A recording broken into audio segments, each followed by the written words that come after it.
Try and stop me!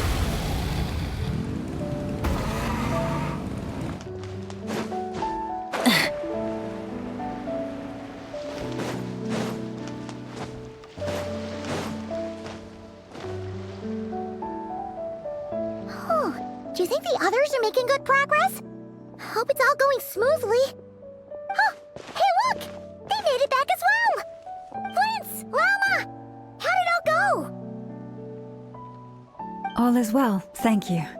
Nefer and Yehoda had to stay at the curatorium to wrap things up, so they won't be joining us for now. I ran into Miss Anefa and Miss Aino on the way back. Their work is still in progress, so I suspect they won't be back for a while either. You seem rather cheerful today, Mr. Flint's. I certainly am. I achieved what I set out to do and came away with more than I bargained for.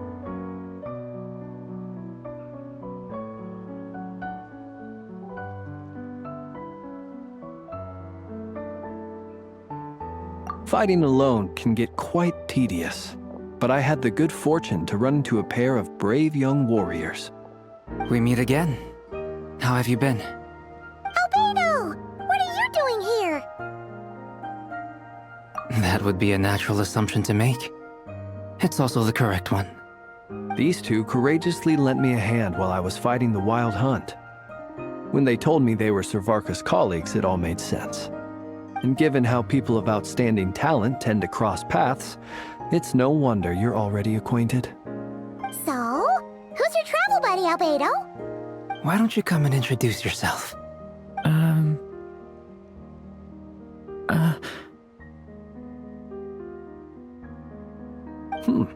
A gentleman of few words, I see. And a rather stern countenance. I presumed you were acquainted with him. Is that not the case? It's nice to meet you. Again. We've technically met before. Wait a sec! You're Minnie Durin! That's right. It's me. I'm glad to see you again. By the way, he says it's okay if you drop the mini. Yeah, I'm not as mini as I used to be. Interesting, isn't it? The first step towards blending into human society appears to be reflecting on whether one's name really reflects who they are. Wow! You look so different! In a good way, of course. It's great to see you looking so healthy. Thank you, Paimon. And although you're as mini as ever, I understand that diminutives don't always convey endearment. I'll be sure to simply call you Paimon, as a sign of my great respect for you. Wow! You're such a smooth talker now. Paimon could get used to this. From now on, you may refer to her as your esteemed guide, Paimon.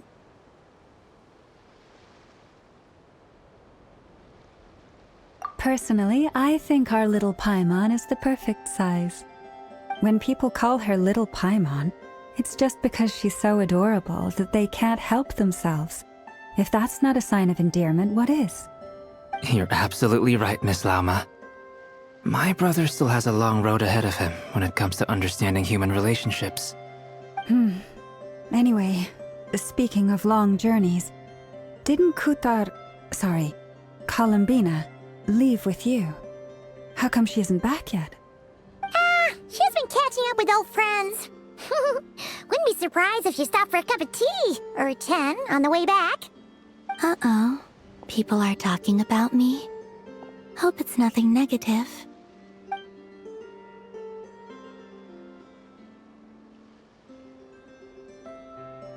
Judging from your expressions, I'm guessing it all went well? It's getting crowded here. I'll go grab some chairs. No need. This is a job for an alchemist. I'll whip some up momentarily. Thank you for your hospitality, ladies and gentlemen, but I was merely escorting my friends back. I'll be meeting Sandrone shortly, as we still have some things to discuss. It's been a pleasure, everyone. But this is where I'll say goodbye. We really appreciate your help.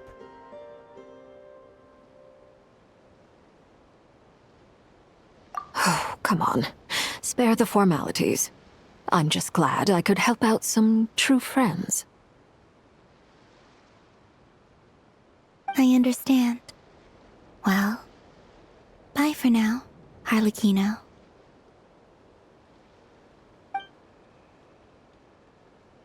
Oh, this place is hopping. It's probably a good thing one of us left.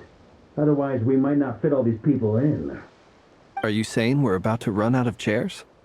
As a matter of fact, I am. Come on in and see for yourself.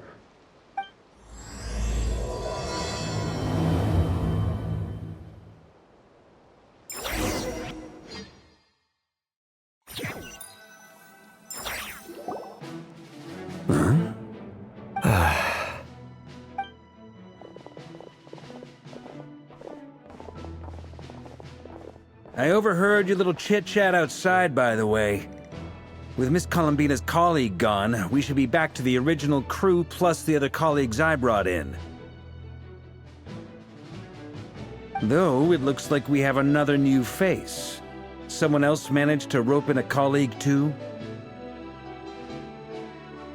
Frankly, you and Paimon are the only people I know here. This here is Deansliff, colleague of Tibet's greatest guide, Paimon, and greatest adventurer, the Traveler. Well, not exactly colleagues, more sort of friends. When someone else jumps in to do the announcing, you know you're speaking to someone important. Let's hear what he has to say. Note to self. Once Paimon knows your name, the rest of the world will soon follow. When he comes looking for us, it's usually something important. Paimon's guessing you've heard about the Wild Hunt, then. From the looks of it, you're about to hold a meeting. If I were to say that the Wild Hunt is our mutual enemy, would that earn me a seat at the table? As the saying goes, the enemy of my enemy is my friend. Mr. Dainsliff, there's a seat with your name on it. Though, I can't promise the same for everyone else. Hey, Albedo, think you can rustle up a couple more chairs? After all this time apart, Grandmaster Varka's first order is to rustle up a couple more chairs. I've missed this. Is he being sarcastic? Hey, he's your brother. Why are you asking us? I've still got a lot to learn about the nuances of human conversation. Trying to decipher Albedo's way of speaking has been like jumping in at the deep end. Oh, good point. Paimon gets you now. Don't sweat it. There are people who go their whole lives without getting the hang of it. You're ahead of the game already.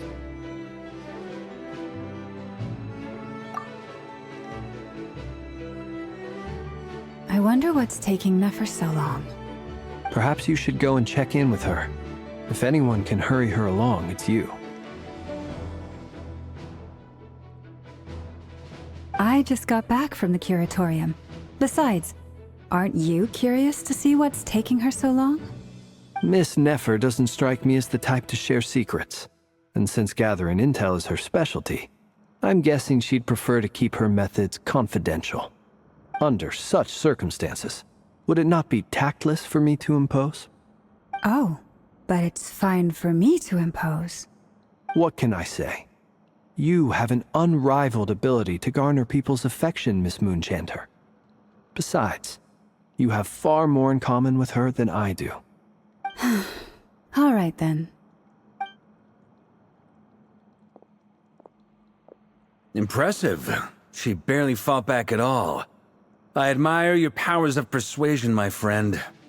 As I'm sure Miss Lauma will realize soon enough, the trick in life is to always pitch in with other people's responsibilities so that you can be selective with your own. Another trick is to simply hide in the background. Spoken like a true sage. Anyway, looks like we've got some time to kill before the meeting. Let's take a little breather, folks. And feel free to chat amongst yourselves. We'll get down to business once the other two arrive.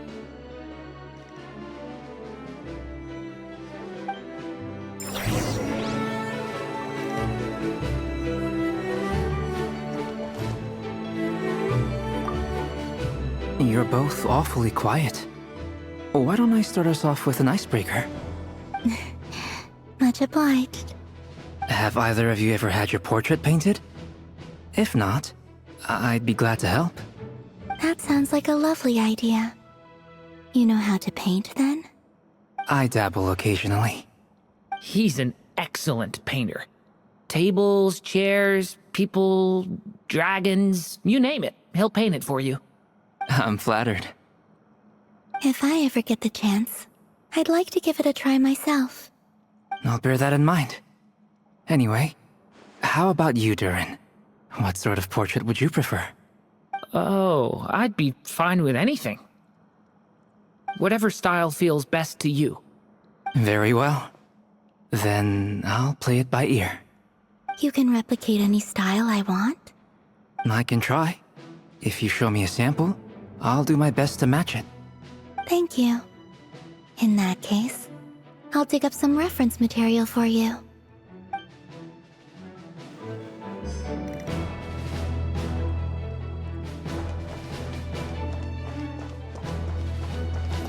Truth be told, I can't remember the last time I was in a meeting with so many people. You're not alone there, my friend. The Lightkeepers also struggle to bring everyone together for a serious discussion. I don't doubt that. I've only ever met two Ratniki, one being you, and the other being that young guy, Itlua. Itlua is a good apple, I'll give him that. He's kind, honest, and regularly delivers supplies to my lighthouse. A true Ratnik to the core. In that sense, he puts me to shame. So you're what? A fake Ratnik? That's what it sounds like you're saying. But I get the feeling that's not quite what you meant.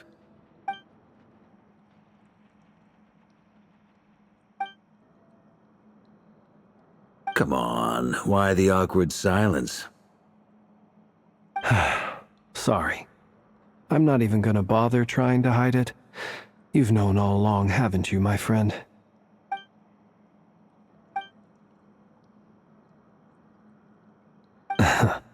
Now that was an awkward silence. Let's just keep this between ourselves. Probably best if Itlua doesn't know, huh? That goes without saying. Gotta be careful what you share with youngsters, after all. Anyone else in the know? Let me guess. The Traveler and Paimon? It's dangerous being too sharp for one's own good, you know. Then, in the name of the Animo Archon Barbados himself, I swear, your secret's safe with me. When we went for drinks, you said that you and Barbados were practically best buds. In the light of that claim, do you really expect me to take your oath seriously? Of course. Just as long as you don't go spreading around the fact that I'm close with Barbados, all right? Fair enough, then.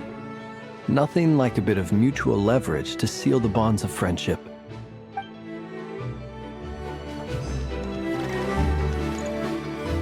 Is there something you'd like to say to me? Yeah! For starters, why'd you just show up here without even giving us a heads up? If you think back to our previous interactions, you may recall that that's hardly out of character for me. You do have a point there. Oh yeah! You'll need to find somewhere to stay the night too, right? Want to tag along with us? You never know. We might get a group discount. Sure, let's do that. Great! Paimon will handle it. And in return, we can get Dainslift to be our very own personal bodyguard. If that's what you had in mind, you should have said so sooner. I'd be happy to help. Oh, okay then. Paimon was only kidding, but good to know. Anyway, since we're all here together, we might as well watch each other's backs. That's just what friends do, right? Indeed. Thank you.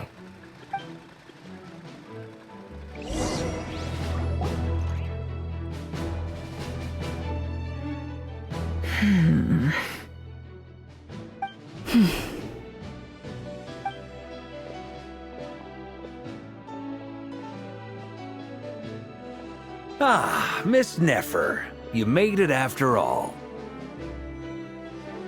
But what about Yehoda?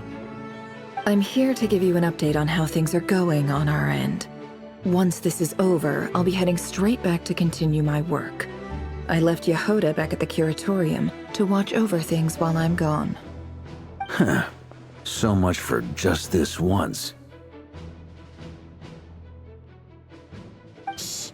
Not so loud! We're on a roll here. What if she remembers and suddenly decides to back out? Did you say something, Mr. Varka? Huh? I didn't say anything. Right, Flint's? Must have been a frog. They get so noisy around here at nighttime. It's like they're putting on a concert in the background. Anyway, before we begin, there's a few introductions to make. Let me start by saying that it's an honor to be speaking before so many distinguished colleagues and collaborators. First up, we have Miss Lauma. As Moon Chanter, she's the leader of the Frost Moon Scions, a local religious community in Nodcry. Then there's Miss Nefer, boss of the Curatorium of Secrets, an intel gatherer extraordinaire. Nefer is leading the investigation into Rerer's background, assisted by Yehoda and Lauma. From the little I've heard, they're making some great progress. Over here, we have Mr. Flint's, a ratnik and guardian of the abandoned lighthouse. In our last operation, he courageously distracted the Wild Hunt to buy time for the rest of us. For those of you who've never met, this is Mr. Albedo, a renowned alchemist and captain of the Knights of Favonius investigation team. By his side is a new face for us all, myself included, Mr. Durin, who's come to lend his aid.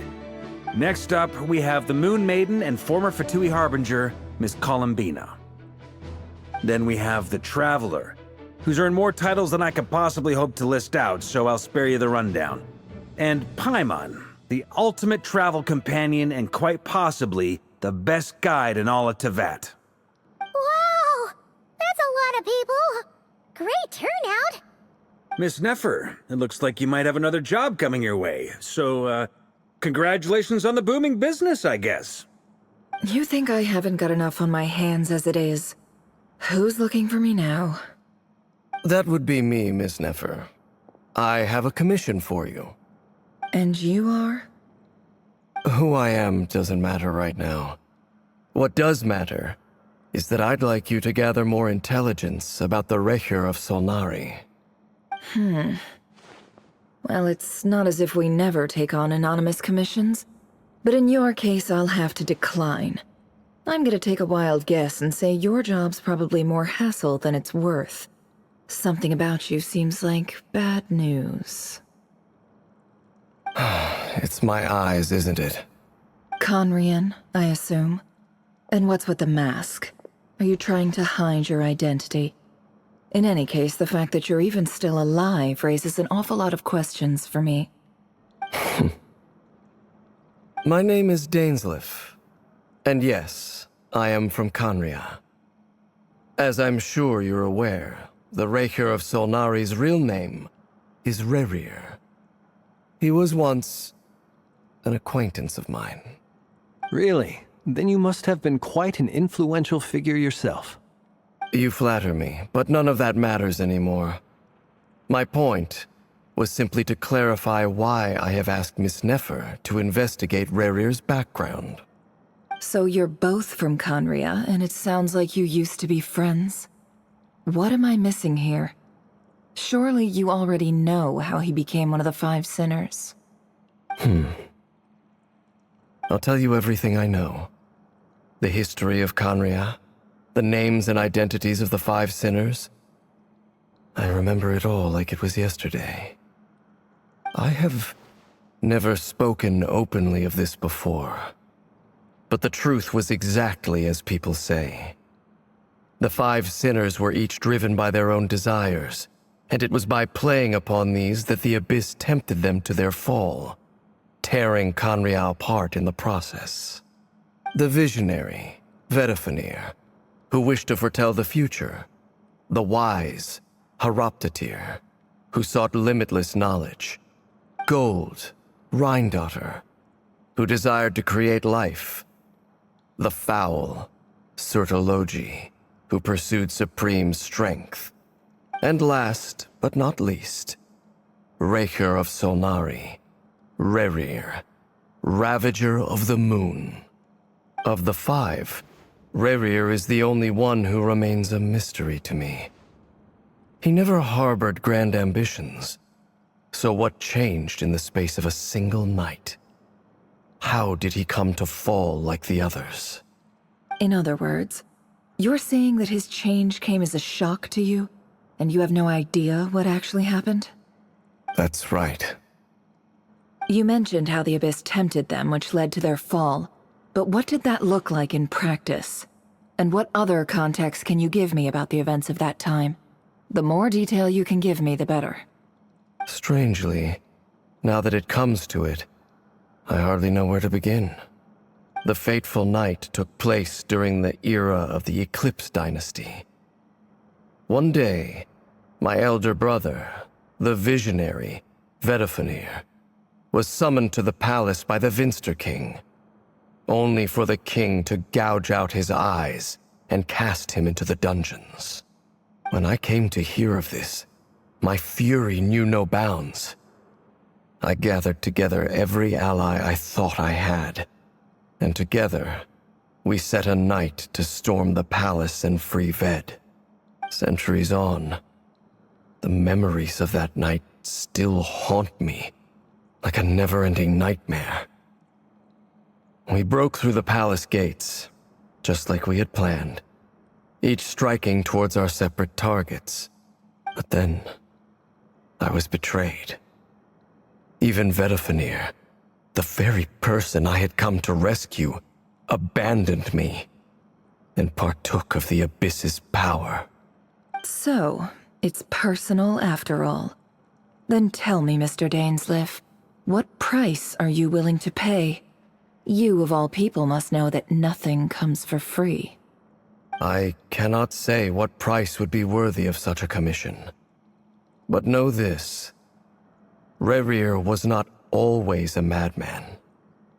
Believe it or not, there was a time when he was just an ordinary man, working for the Conrian Intelligence Service. Uncovering the truth of Rerir's past is the only way to unravel this mystery. But before you decide if you will accept my commission, I will tell you more about him. Enough, I hope, to help you plan your next move. Sounds pretty good to me. Feels like we just flagged down a random passerby, only to discover he's actually a master strategist who has a score to settle with our enemy. Can I borrow your halo?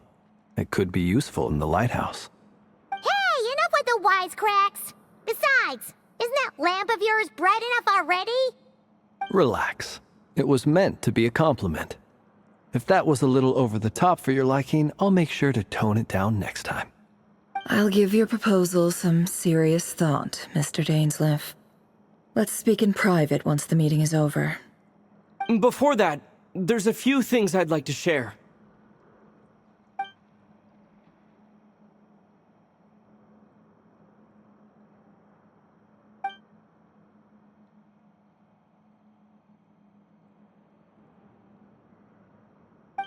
Now that we've united the hearts of the three moons, your power should be greatly enhanced. But it seems like that hasn't happened yet? I believe it will take a little longer.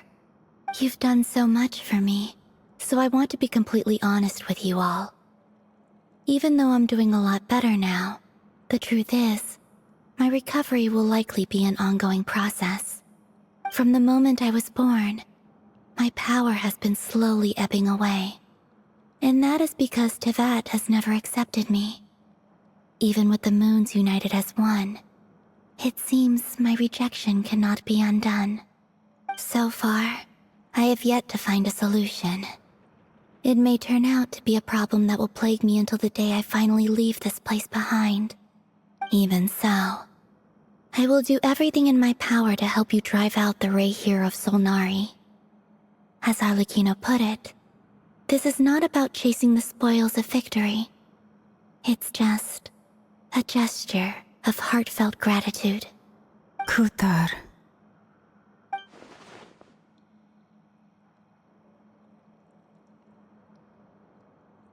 defeating the Rahier of Solnari will be no easy task.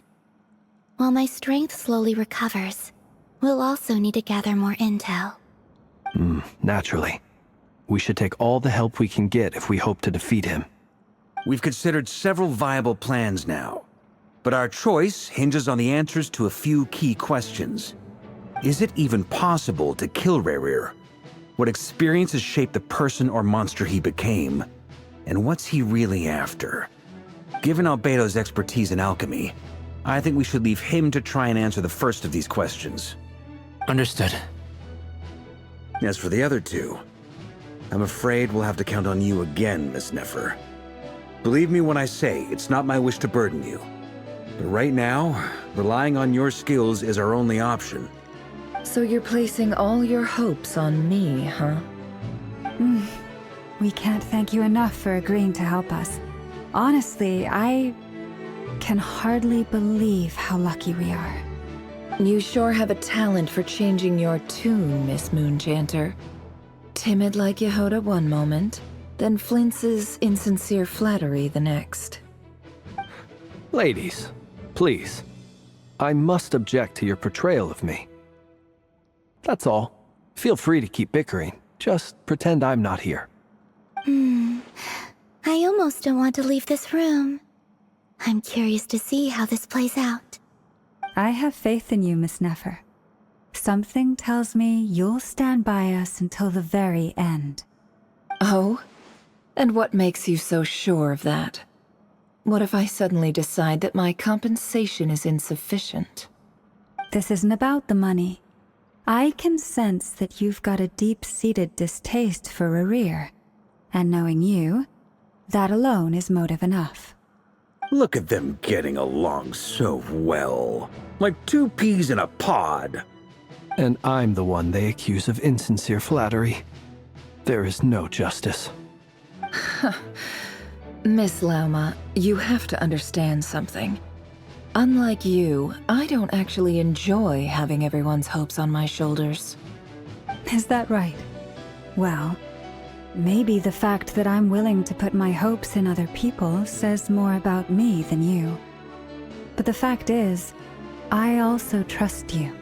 And that's because I know that you're someone we can count on. Anyway, we've got our plan, so let's get moving. Mr. Dainsleif, let's talk. And Traveler, once we're finished, if you've nothing else planned, I'd like you to come with me. This whole experience is teaching me a lot. For instance, I now know that when other issues come up in the future, I'll have far more luck getting Lauma to convince Miss Nefer than trying to do it myself. Hate to say it, friend, but that's one of the funniest things I've heard in a while. Why? You think I've got it wrong? Quite the opposite. But what makes it so hilarious is how long it's taken you to realize.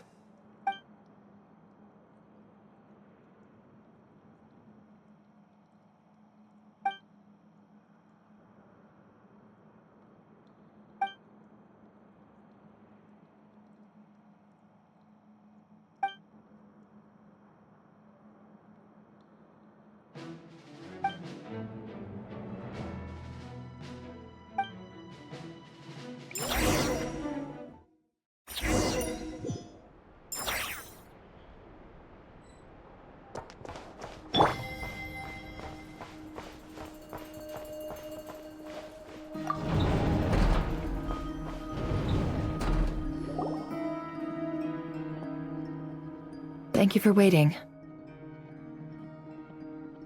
It's okay. We actually used the time to help Dainsleif get a room at the hotel. That's very considerate of you. Now, I trust you share my curiosity about Rahier's past, and you seem fairly familiar with Mr. Dainsleif already. We spoke at some length after the meeting. He was the one who suggested I should invite you to join this operation. He feels confident that these secrets will be safe with you. Dane has a lot of faith in us, that's for sure. Likewise.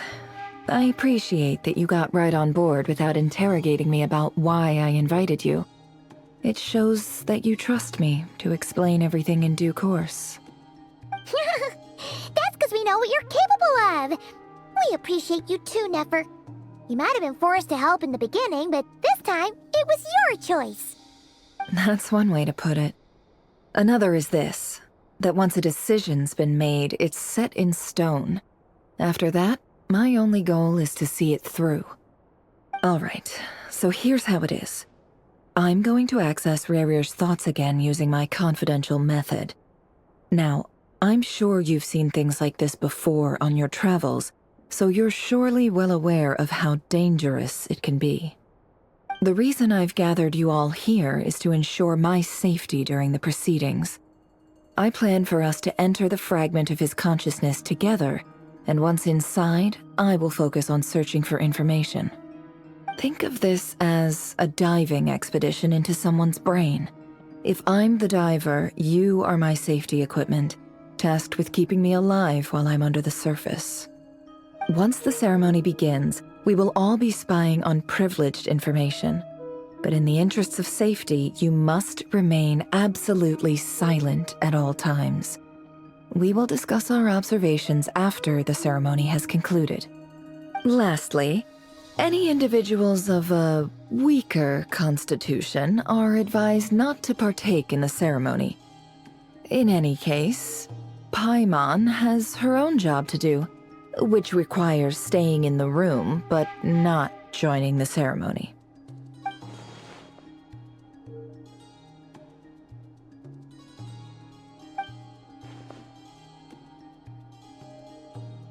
Well, good luck, everyone.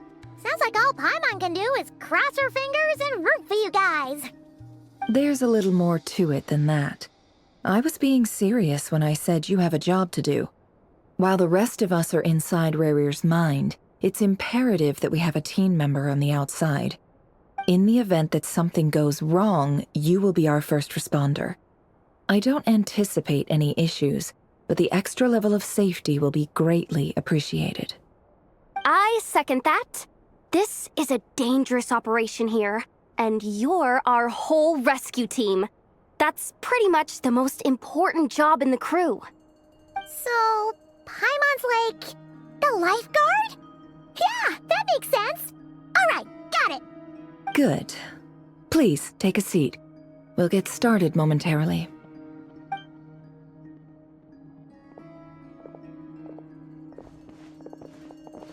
So, did Mr. Dainsleif tell you anything else? He told me that he believes Rerir kept some big secrets in his life. He's not sure that they were the cause of his eventual downfall, but he's asked me to uncover what those secrets were all the same. But surely you're not planning to go through with this, no matter the cost. If you think that, you'd be overestimating me. I'm a businesswoman, not a mercenary. But I do have my own professional reasons for taking this job. You think I'd turn down the opportunity to get a first-hand glimpse into Conrian history? No chance. Well, as long as you don't let morbid curiosity get in the way of safety concerns, we're good. We'll do whatever we can to help you. You're such a killjoy.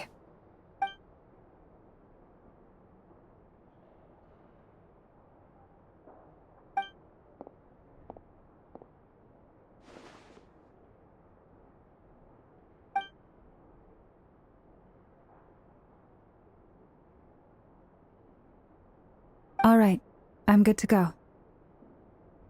All set over here, too. Promise, Paimon, you'll be extra careful. All right. Let your whole body relax. We're about to begin. Close your eyes.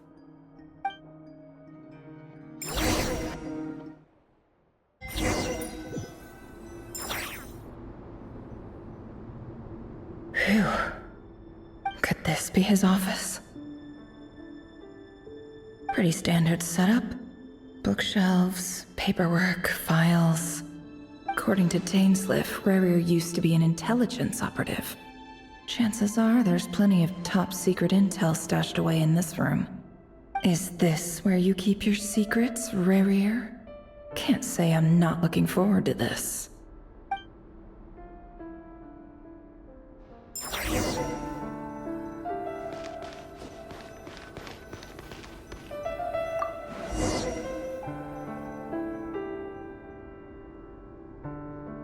Today's files are in. Time to wade through them just like usual. Male, 51. Occupation, cook. Confirmed Crimson Moon descendant. Has maintained frequent contact with other descendants over the past year. Poses a threat to the dynasty. Neutralized.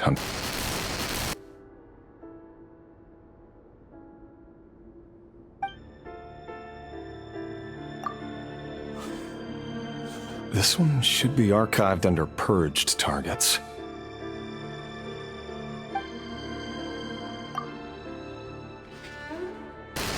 Female, 23. Occupation, office clerk. Confirmed Crimson Moon descendant. Has maintained frequent contact with other descendants over the past year. Poses a threat to the dynasty. Neutralized.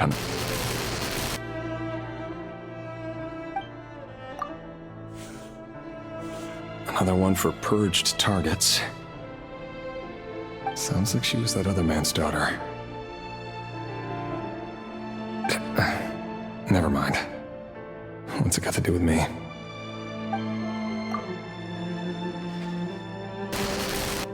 Male, 40. Occupation, teacher. Confirmed Crimson Moon descendant. Has been observed making contact with other descendants during the past year. Poses a threat to the dynasty. Neutralized on... Just another nobody for the archive. Come to think of it, I remember surveilling this man. A case like his never would have been considered a priority in the past. Huh. He barely even interacted with other Crimson Moon descendants.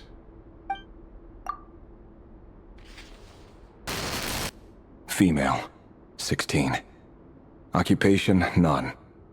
Orphan and confirmed Crimson Moon descendant. Has been observed making contact with other descendants during the past year. Poses a threat to the dynasty. Neutralized on... Filed. I have no recollection of this girl. None whatsoever. She doesn't seem to be anyone important, but then again, how many of them really are?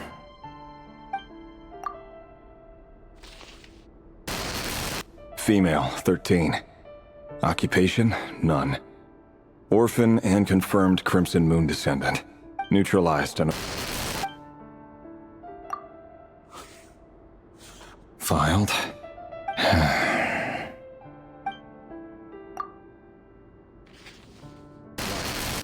Male, 11.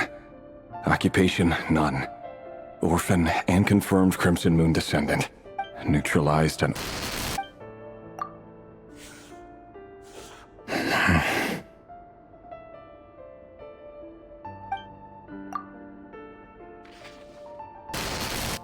Male, 6.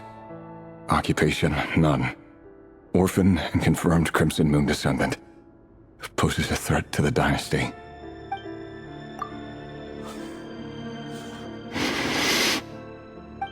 It's funny, isn't it? Your job is becoming both harder and easier at the same time, depending on how you look at it. Sooner or later, the Crimson Moon descendants will be completely wiped out. But as their numbers dwindle, they become harder and harder to track down. That's not how it is. Fortunately, however, most of the able-bodied adults have already been taken care of. The remaining weaklings will be increasingly easy to deal with. No! No. My job is to ensure the survival of the Eclipse Dynasty. And the only way to do that is by eliminating any and all potential threats. It's a perfectly legitimate line of work. Every single one of my colleagues can attest to my fairness. And if my friends were aware of the facts, I know they'd back me up too. Assuming, of course, that they were aware of all the facts.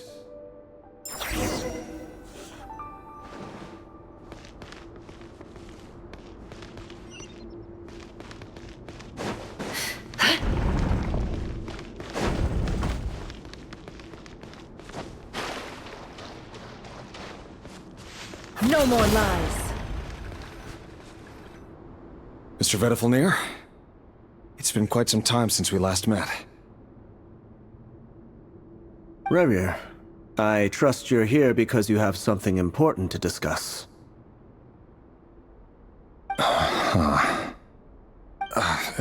Forgive me. I wasn't tuning out, it's just, I noticed you didn't even phrase that as a question. As if you knew I was coming. Tell me, does someone in your position ever feel the need to ask questions at all? It is indeed within my power to foresee certain things. Things like your arrival. I was just thinking. It won't be long before I'll be inviting both you and Dane to my wedding. That isn't a lie, but nor is it a fact as such. It's a wish, isn't it? No fooling a prophet, is there? Ever since that day we met for drinks, I knew it was only a matter of time before you came looking for me. Does it feel good? Knowing how the future will unfold. I'm afraid the notions of good and bad fail to capture the complexity of what such a power entails. Once you've seen what will come to pass, it can be all too easy to succumb to fear and melancholy. Unless, of course, you learn to abandon these feelings.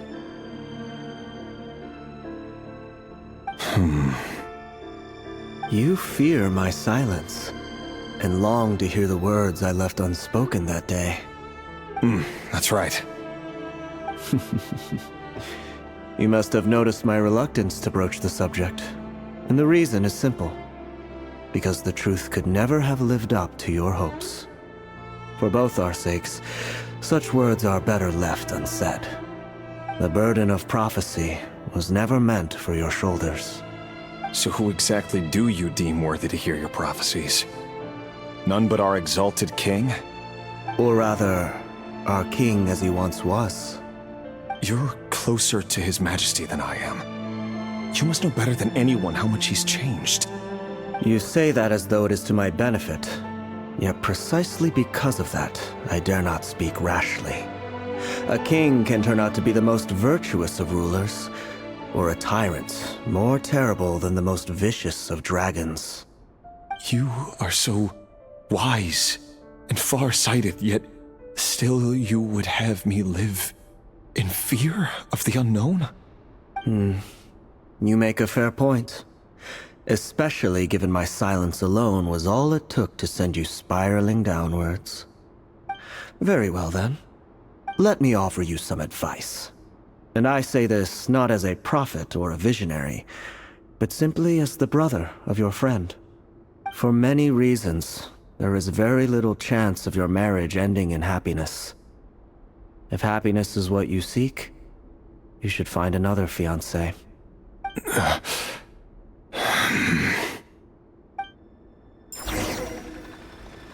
Hold on.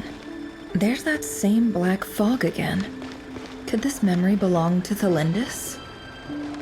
Guess I better tread carefully.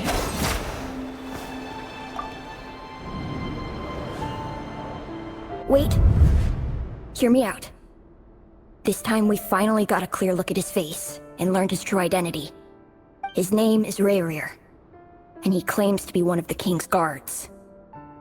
What did you say? A cruel irony, isn't it? The man you're set to marry leads a double life as a brutal executioner. Why are you telling me all of this now? Simple. It's because I want you to kill him. You are the only person he would never suspect. No, absolutely not. I would never dream of doing such a despicable thing. So you'll just stand by and watch him slaughter us to the last. Do not forget that the blood of the Crimson Moon flows in your veins too. The blood of the Crimson Moon? What does that matter now? The dynasty has long been dead and gone. You think that alone is reason enough for me to throw away everything I have? Why wouldn't it be? You two were once a child of the Crimson Moon, just like me. Don't tell me you've never felt so much as a flicker of fury for the way we were trampled into the dust. As long as you promise to abandon this pipe dream of restoring your dynasty, I can try to persuade him. Or have him persuade the Vinster King. Persuade the Vinster King? Do you even know why he's so obsessed with hunting us down? Why he keeps trying to force us to hand over our secrets over and over again? Or why we refuse to give up on restoring the dynasty? The Vinster King. A blind fool. His eyes clouded by powers from beyond this world. A petty little man with a miser's heart. And he dares to sit upon the throne? Mark my words. Sooner or later, Conria will fall. And it will be his doing. If you can't bring yourself to do it, so be it. Just you watch. It won't be long before calamity descends upon us all. The Rehir of Solnari. That really is quite a secret you've been keeping from me, Rerir. But who am I to talk? Am I really any better? I've kept my own past a secret this whole time, too. Love should be built on honesty. But ours was born from lies. And yet... is it really so wrong to hide things that would only make life harder? If we don't cover up the parts that no one else should see, how can we go on pretending to be normal? Vedifulnir must have known all this. And that's why he made his prophecy. In the end, nothing stays hidden forever. But I won't just sit by and watch this disaster unfold. I'll do everything in my power to protect what I cannot afford to lose, no matter who I have to face.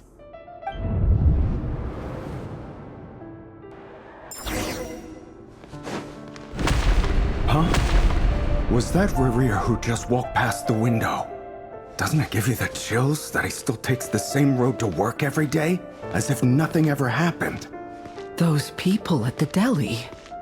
Enough already. They're clearly pretty taken by their own disguises, so just smile and play along. Pull the rug from under beasts like that, and you'll risk having your throat torn out. Deli? Oh. They're talking about those people from the opposition. Right. I'd almost forgotten they used to run a deli. People of no consequence always vanish so easily. And no one even remembers them.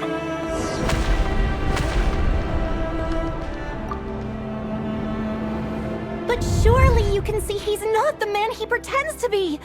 So many have died already, and they say that the king's madness grows with each passing day. We're not going to survive this, are we? But why does it have to be this way? Do we really deserve to die just because of the blood that runs through our veins? Felindis, are you even listening? Sorry, Freether. My mind was off wandering. I heard you, though. You're talking about what Rerir said. He's just following the king's orders. He's a secret agent, and it's his job to hunt down rebels and dissidents.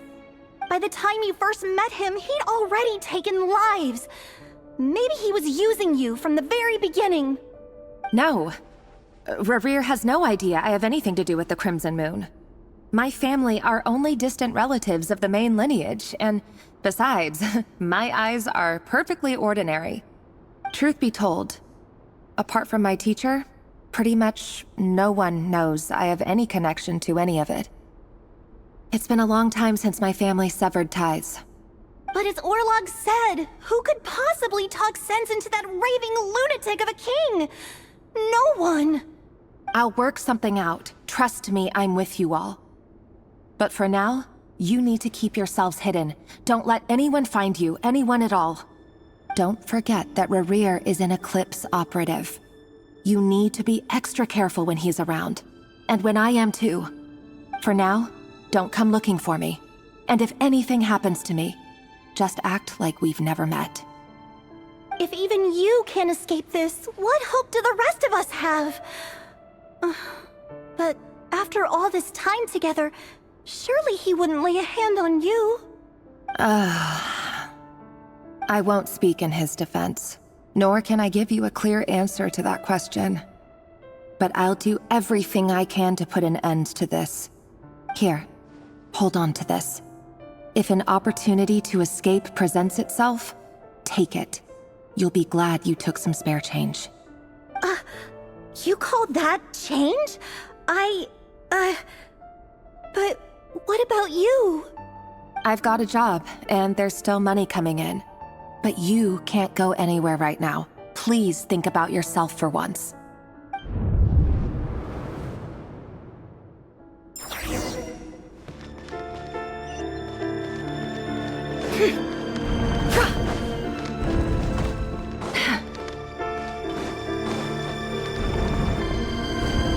Another day, another round of assassination training.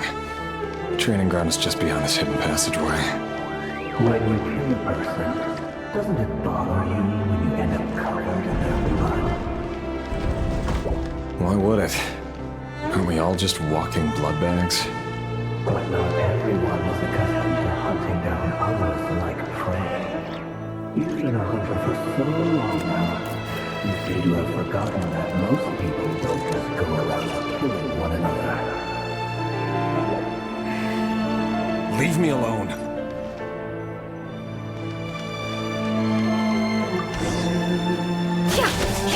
Make sure you have a firm grip on the handle. Then choose your angle well. Keep your movements light and brisk. And the prey won't sense a thing. I'll bet no one's ever died a quiet death at your hands. I work clean. No traces.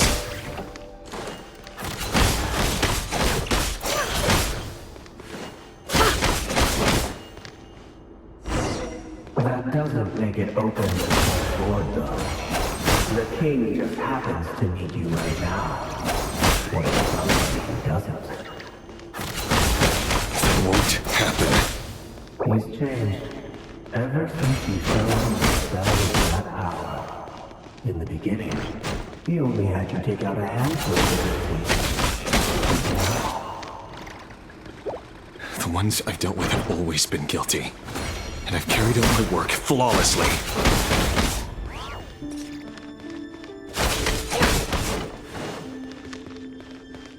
No more lies. Can't hide the truth.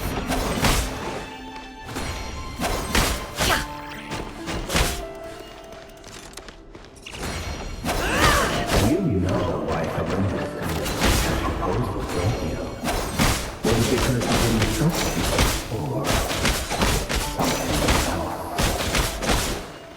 No!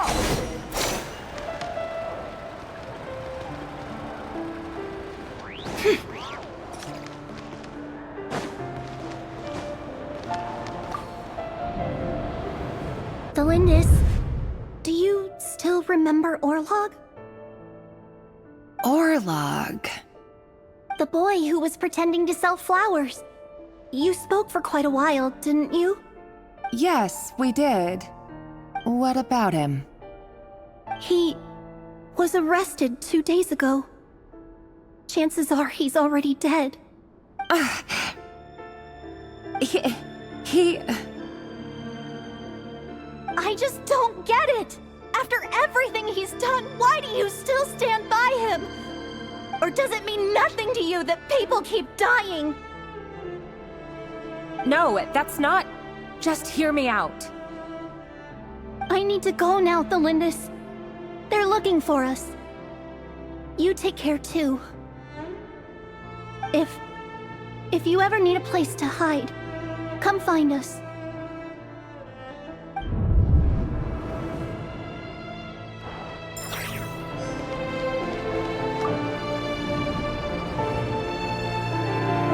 Author Thelindis. Over the course of this week, the research object was subjected to interference for a total of 47 hours for experimental purposes. The results are as follows. All subjects of observation that were sent inside have now... The situation within is proving more problematic than anticipated. No progress whatsoever. What now? Won't you give me even a glimmer of hope? Things are getting worse by the day. I have to find a way or we'll all be in danger.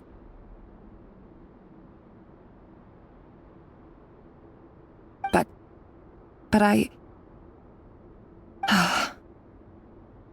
If all this research comes to nothing, what then? Sooner or later, it'll be my neck on the line. But could he really bring himself to kill me? No. Surely he wouldn't have the heart.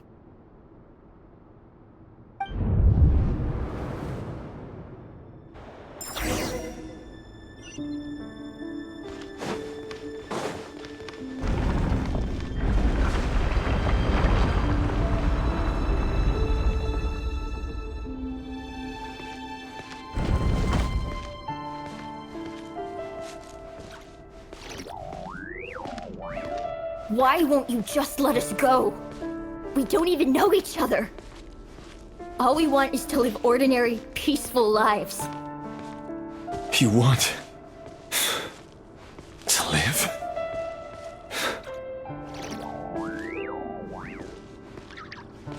Yes. I just want to go on living. Is that really such an unforgivable crime?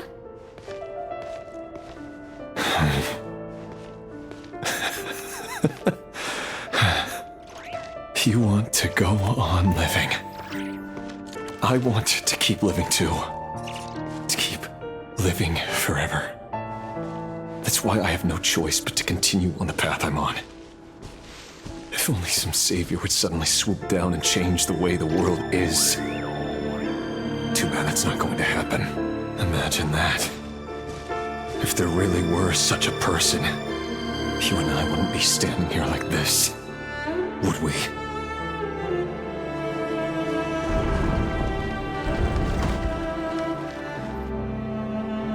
So these files are in.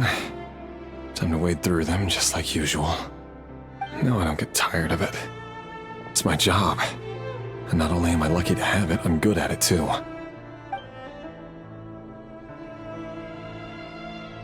Huh. Wait. That's... Thelindis?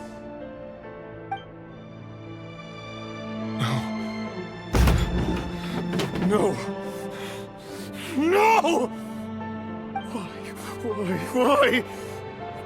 But you bear no mark of the Crimson Moon. How could you possibly have anything to do with them? It cannot be! A diluted bloodline. Carefully concealed. I see it now. You've been living in the shadows just like me. What a fool I've been. Numbing myself with talk of justice. Even imagining my friends would back me up. But in the end, Irminsul. Finster King!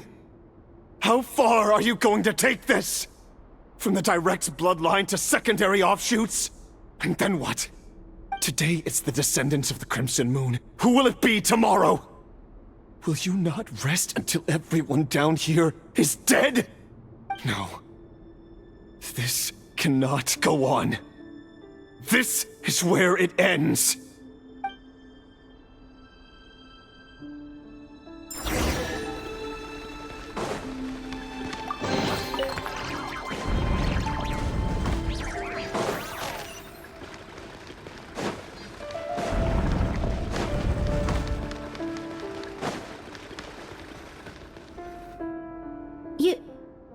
You're really letting me go? I am. As long as you can guarantee that no one will find you. Don't worry, I'll be extra careful. No one will know I was here. But... what about you? Me? If you let me go, you won't be able to complete your mission, will you?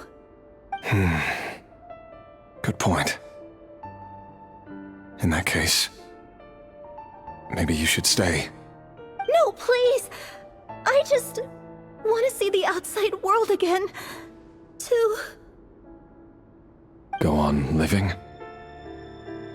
Yes. I know you're a man of your word. So please, just let me go. If I let you leave, what will become of me? Just kidding. Go, now. But remember, don't let anyone know you were caught. We'll be seeing each other again very soon if you do.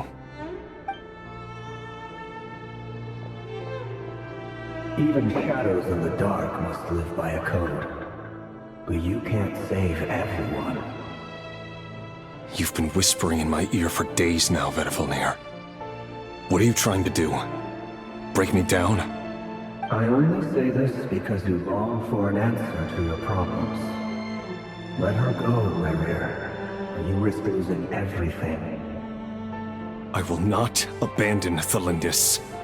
Then you'll need a little more vigilance and a lot more power. The world is changing, Rerir. Keep your eyes peeled for your moment of opportunity.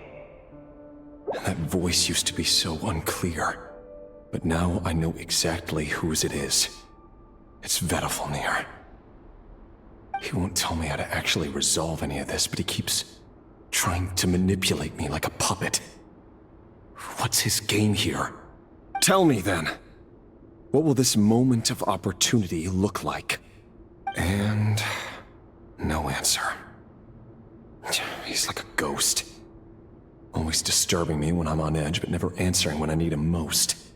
So, the Eclipse Dynasty was purging, well, massacring the descendants of the Crimson Moon. And it seems like it was all connected to the Vinster King's research. The King's obsession with abyssal power left the future of Conria hanging in the balance. No wonder every aspect of Rerir's life was so unstable. And it looks like this Thalindis, Rerir's would-be fiancée, herself belonged to a sub-branch of the Crimson Moon Dynasty's descendants. It almost defies belief that a couple like them could hide the truth from each other for so long. If the Vinster King hadn't intervened in such a drastic way, they might have gone on deceiving each other for the rest of their lives. And why does Vedifalnir, Daneslif's older brother, keep talking in Rerir's head? This guy kept more secrets than I ever imagined. The human mind is like a vast desert of shifting sands. When you follow the flow of someone's memories, you only ever see the parts they're willing to let surface. Time for something a bit more creative. We've been inside Rerir's mind this whole time, building up a picture of his psyche. There's already enough clues on the board to start reading between the lines and mapping out the rest. Now, we can finally begin to put the pieces together. Sure, it'll only be a reconstruction, part simulation, part reasoning, but it's usually pretty accurate. Once we've built up a cognitive profile, we just need to cross-check the logic behind his actions. And then we'll be able to take a sneak peek at whatever it is that Rerir has really been hiding.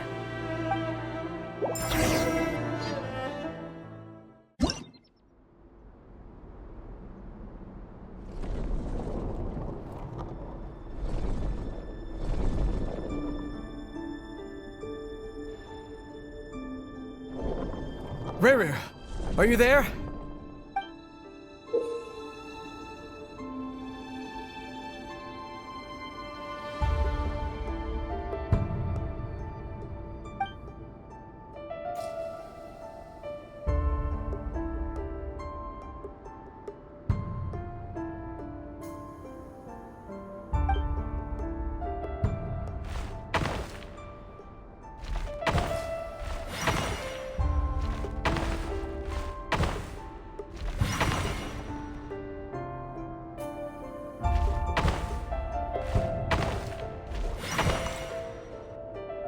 Hey, Rerir!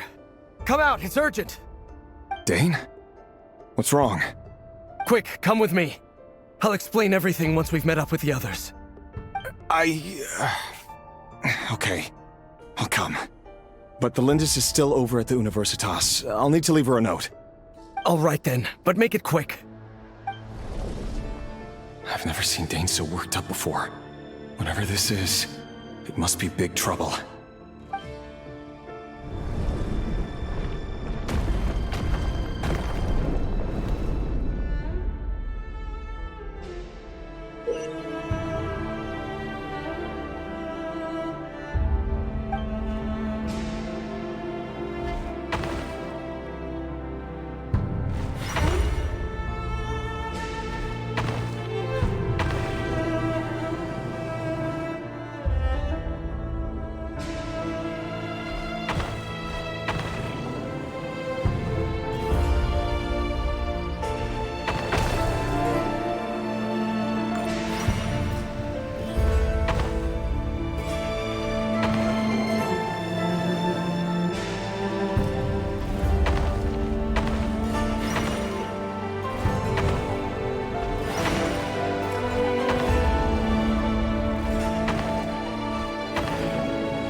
Well, this is a nice change, meeting you all at this hour.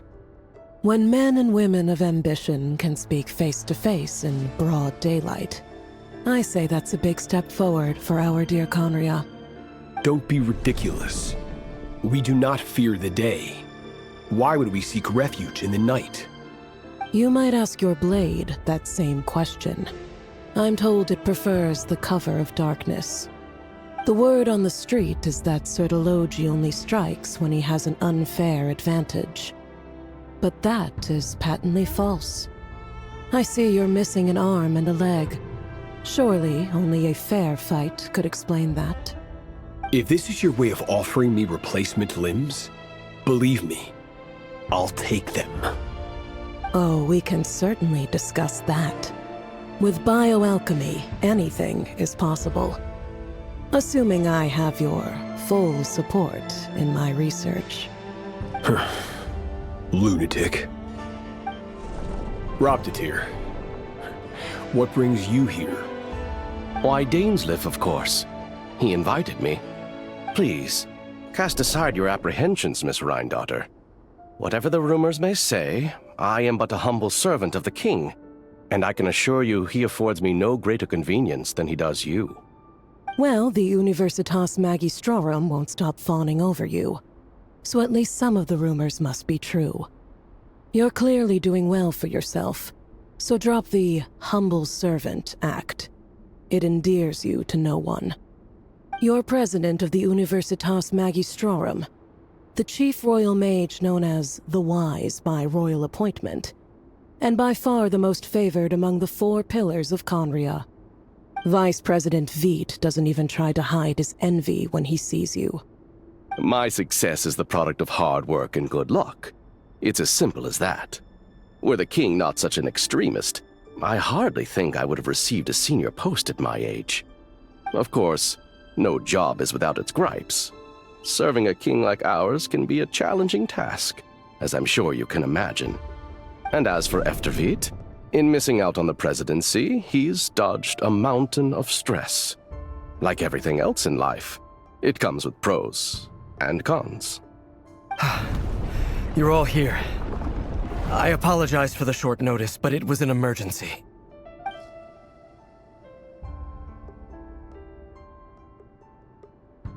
You must be Rarir. Mr. Sertologi. Yes, I handled your case file during your sentencing. Nothing personal, of course. I'm pleasantly surprised that you remember me. You're clearly a person of substance if you've been invited here.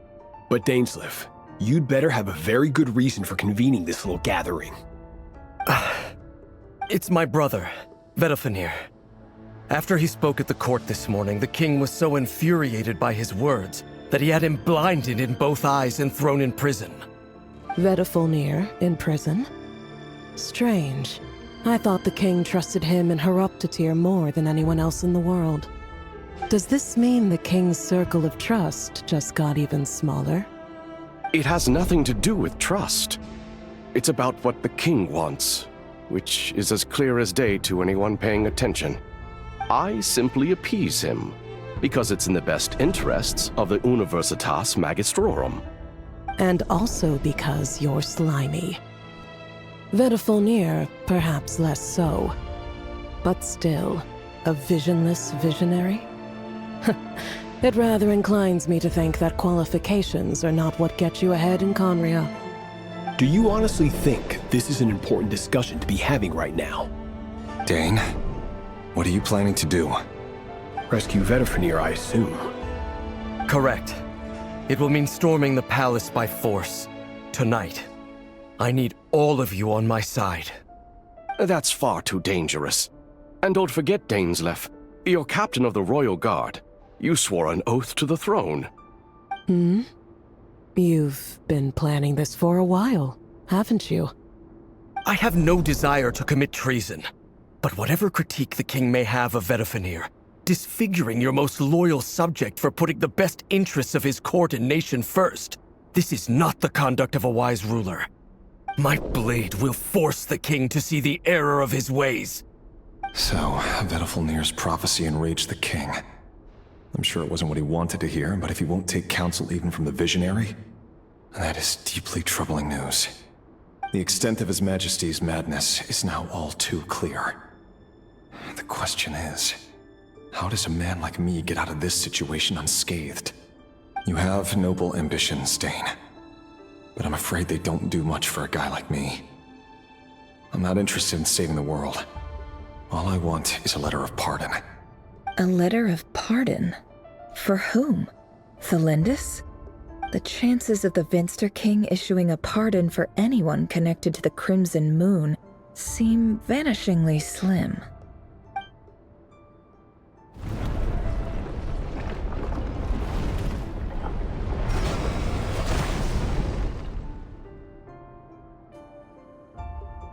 This black fog over the board must have some connection to Thelindis. But why is it taking this form? Does it have something to do with Rarir's past? Another mystery I'll need to unravel.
Author Thelindis. Over the course of this week, the research object was subjected to interference for a total of 60 hours for experimental purposes. The results are as follows. Research dating back to the Crimson Moon Dynasty has established 2 points regarding moon marrow. Firstly, its origins have something to do with a god's power. Secondly, it serves as a portal to an as-yet indeterminate location. Moon marrow can thus be defined as a spatial gateway. However, there are a number of hurdles to overcome before we can answer the question of where it leads to. To start with, opening the gateway requires a specific power source, which the relevant literature indicates. An enormous amount of power is then required to keep the gate open. Currently, the total power output of our instruments remains in the single digits. To make matters worse, I am now the only staff member remaining in the Moon Marrow lab. The Universitas Magistrorum recently decided to move most of its personnel into abyssal energy research, which has stymied all Crimson Moon-related projects. This is not a wise move. I have always maintained that placing all our hopes in a single source of power is risky, especially one as poorly understood as this. As well as making ourselves overly reliant on a single resource, we are neglecting other promising technologies. I apologize if this comes across as disrespectful. But as a Moon Marrow researcher, I desperately want to see the world beyond the gateway. If we really made it there one day, what would we find? And how would we go about taming the unknown? My imagination is endlessly fueled by questions such as these.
This is for you.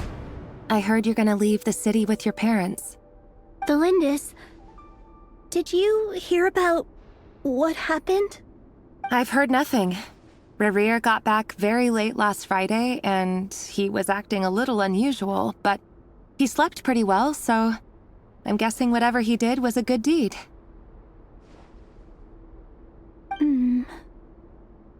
You never saw him, and I don't know what he did. And this conversation never happened. You understand? What if he finds out that you pried into his secrets? Don't be silly. I don't know what secrets he does or doesn't have. All I know is he's just a normal guy who happens to run some errands for the king. Are you scared of him? I don't know. The Rerir I know doesn't match the person you all describe. Logically, I should be scared of him. And yet, I don't want to lose him. But enough about that. You should get going, and be careful with the package I gave you. Keep it secret. Keep it safe. What's in it? A piece of the moon. All you need to know is that as long as you keep it safe, then in the future, everyone will be able to see a red moon. A red moon? You mean our moon? That's right. Our moon. Promise me you'll look after it. I promise, Thelindis. The Crimson Moon bloodline will never die out. Its light, the color of blood, will become like a fire that flows in our veins, no matter how long it takes.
Hurry, everyone, and stick to the plan. Sir Dainsleif, what are you? Is this treason? You know what happens to those who betray the throne. Please, don't do this! It is the king himself who has betrayed the throne. He has betrayed all of Conria. If you have any love left for justice in your heart, you should join me. It's showtime. Dane and his group will handle the troops in the palace. Then Hraptatir and Rheindater will disarm the security measures. My job is to enter the prison and rescue Vedifalnir. Stay safe. Wish me luck.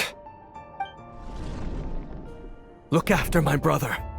Draw your blade. It is time for justice to prevail.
And the smell is abominable.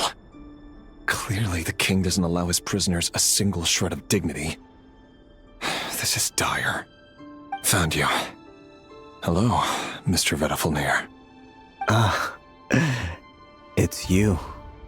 Surprised? Oh, wait. I guess surprise isn't an emotion that prophets feel very often. I certainly felt some surprise in the moment when I was blinded. Surprise at the king's sheer ignorance. Surprise at just how unfairly this world responds to words of earnest remonstration. I'm curious. What did you prophesize this time? It wasn't a prophecy. It was a word of warning. Someone had to say it. The king has forsaken all reason in pursuit of his obsessions. I simply told him that if he continues on this path, Conria will surely fall. But he didn't listen. Worse still, he stabbed you in both eyes and locked you away. Dane asked for my help. The court is in complete chaos now, but I'm sure you predicted that. Everything is transpiring as I foresaw, yet I am powerless to change it. Fate is an immutable force. I can but lament as the inevitable unfolds. I do wonder whether giving a man the power to see the future does nothing more for him than slowly crush his spirit. Forgive my curtness, Vedafilnir, but the king did not suddenly turn on you today. His suspicions have been brewing for a long time. You can't have wisdom beyond the reach of your fellow man without attracting his fear and suspicion. There are things the king does not want to see. So, he doesn't want you having visions of them either. He blinded you because he thought this would make the visions stop. He wasn't entirely wrong. I did indeed lose my power to see the future. Right up until... Until what? Just now. I believe I saw something new. Well, tonight could go a lot of different ways. 5 of us banded together to storm the palace, also we could rescue you. This will go down as the most tumultuous day in Conrian history. I sense hatred in you. But also hope. A desperate hope that with the tyrant deposed, that will be the end of the story. But this is not the end. It is the beginning of a new chapter, in a whole new story. There are many men of honor and courage in this world, Rerir. But you are not one of them. You're not here for justice, are you? You're here for yourself. Is that a dagger? Interesting. Why not the polearm?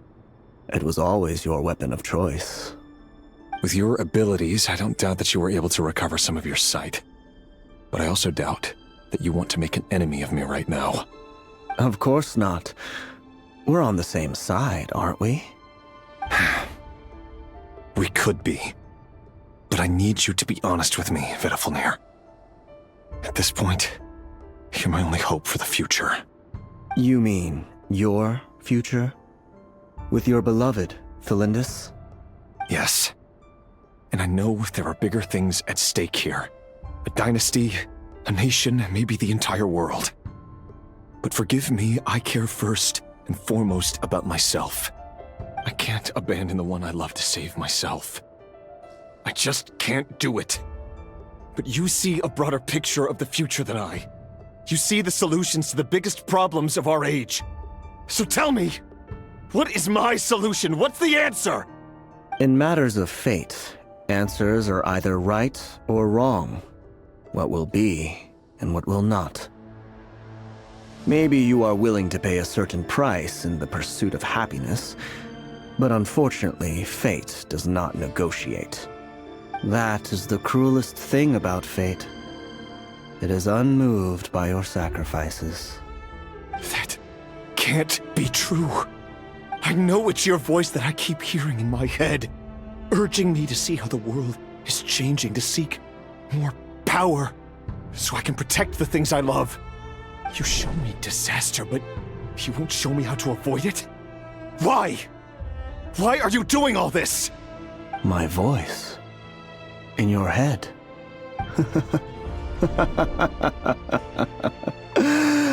So, you hear it too? The voice that steals your mind, gains your trust, and drives you crazy. It turns out that we are not so different, you and I.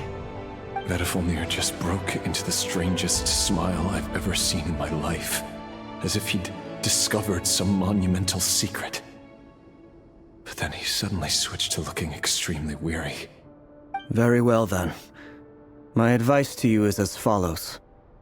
You must persevere. Whatever trials and tribulations you may face, be steadfast in the belief that they are your path to the future. For as long as you live, your story with Thelindis shall not come to an end. That is the only chance you have of fighting back against fate. It is up to you whether you believe my words. Regardless, that is all I will say on the matter. I have no right to intervene any further. I will hold you to your word. Thank you for setting me free. In return, I will tell you one more thing that you cannot afford to ignore. Just then, a strange wave of energy rippled through the city. We had no idea what it could mean. If I were you, I would head to the Universitas Magistrorum. The Universitas? Oh no! I'm sure we'll be seeing each other again very soon, Rerir. Whatever Vedifilnir said, I didn't catch it. I didn't even help him out of the prison. There was no time to lose.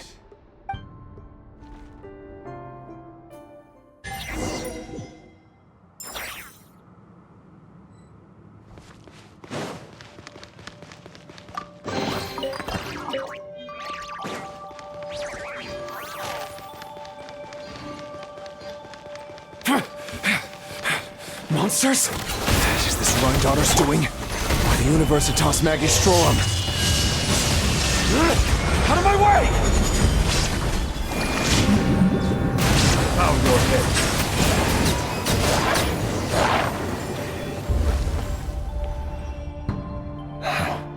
The Universitas.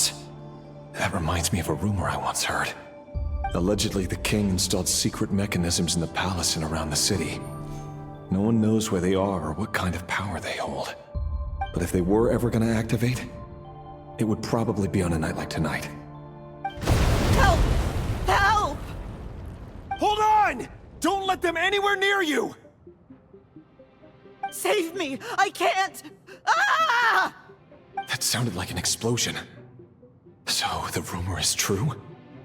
The king really went through with it? What other means does the king have at his disposal? They must run on power from the Abyss. And given it's a major center of Abyss research, anyone over at the Universitas will be in grave danger. I have to hurry!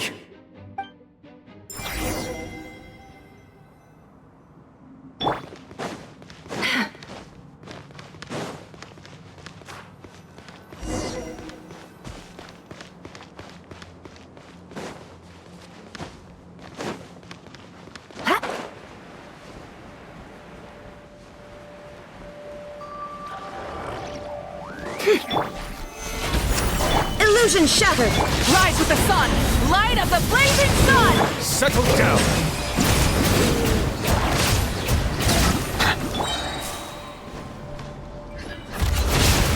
Can't hide the truth. The deception ends here. Shine down! Let the mighty be humbled! Silence!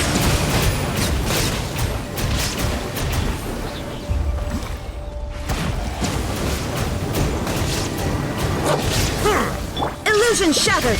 This is order! No more pyroclastic surge! Seek within. Can't hide the truth.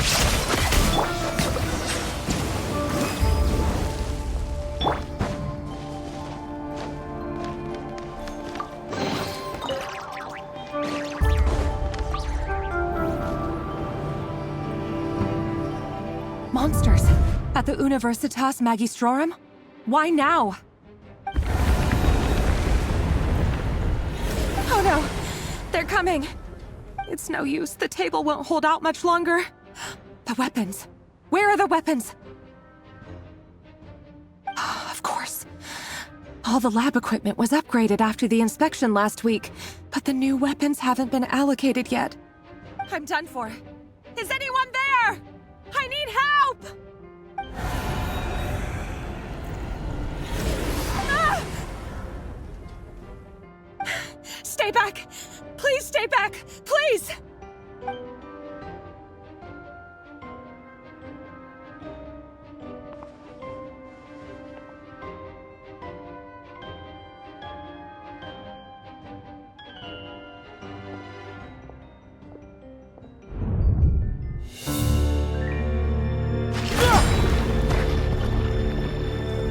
What's that? Reverie! So the rumors about your work are true. What? No! Listen, something happened at the palace tonight. We have to leave! You don't need to lie to me anymore. What do you mean? I know why you're worried, and I will respect the decision you've made. But it's okay, because I found a solution. I know how to end all this. You can have it back. The normal life you so desire. But until then, I'm afraid our wedding will have to wait. Celindus? No, don't do it! Celindus! Celindus!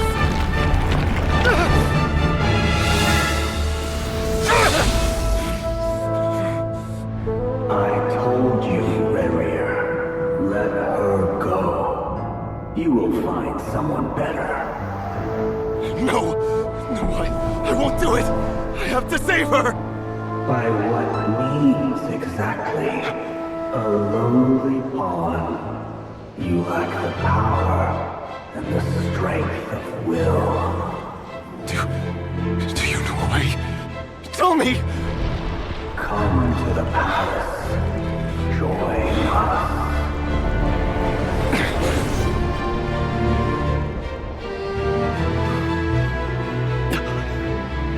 Reverie, thank goodness we... Step forth and take your share. You made it. Not you too.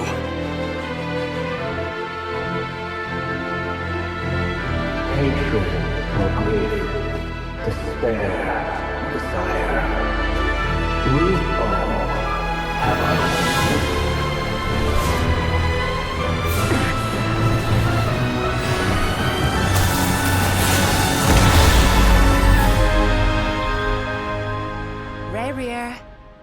Reverie. Celindus? Were you daydreaming?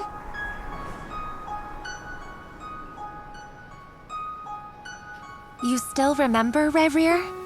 That question you asked me a couple of weeks ago? Oh. You mean the proposal? Yeah.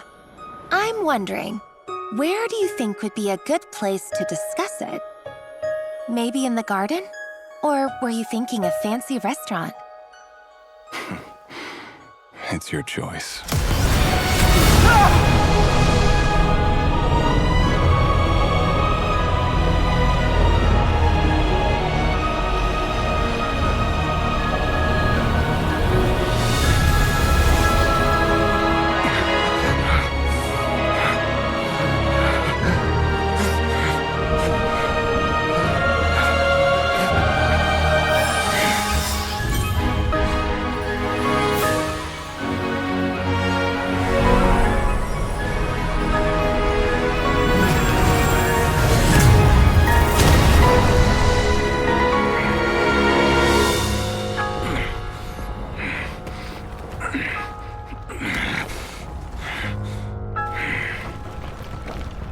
I will find you. And then, you can give me your answer.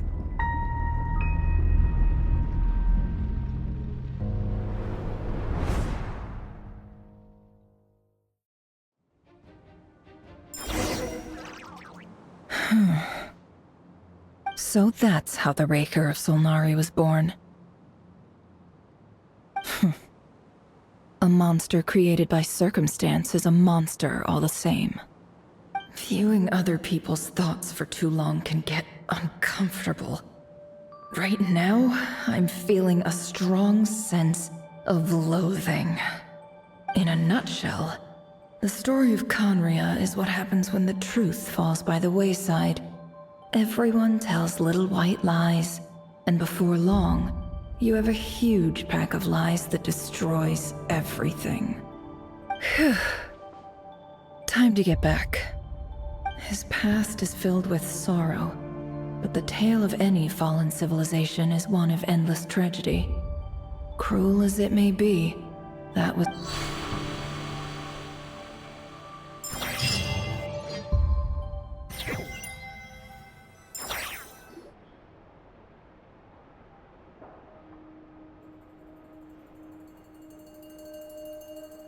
Everyone, I'm back.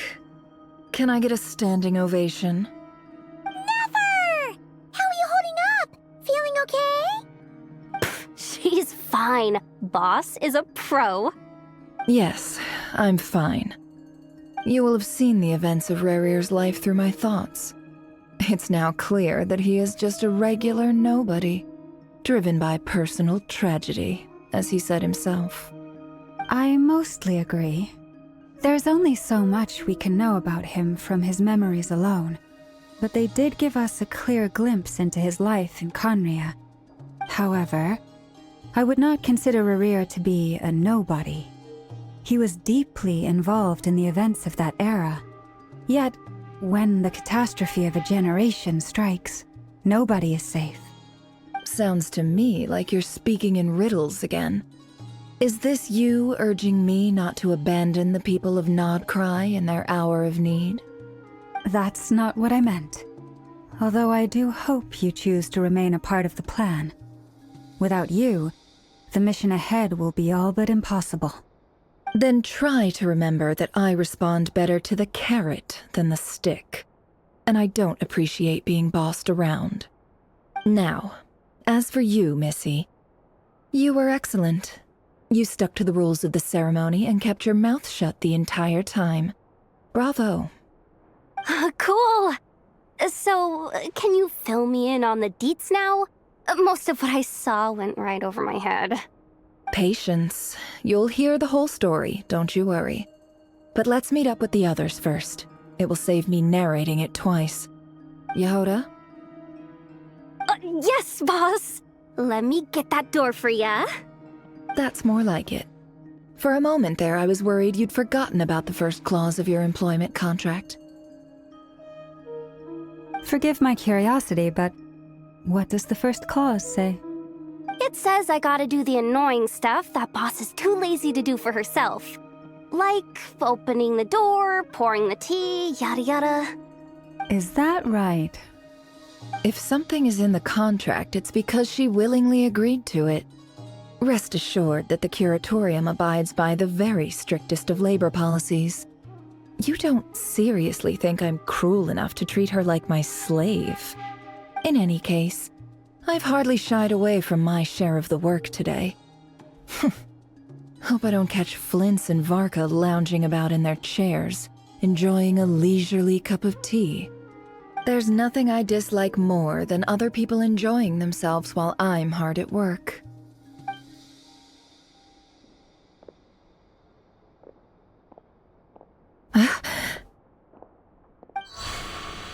Oh no.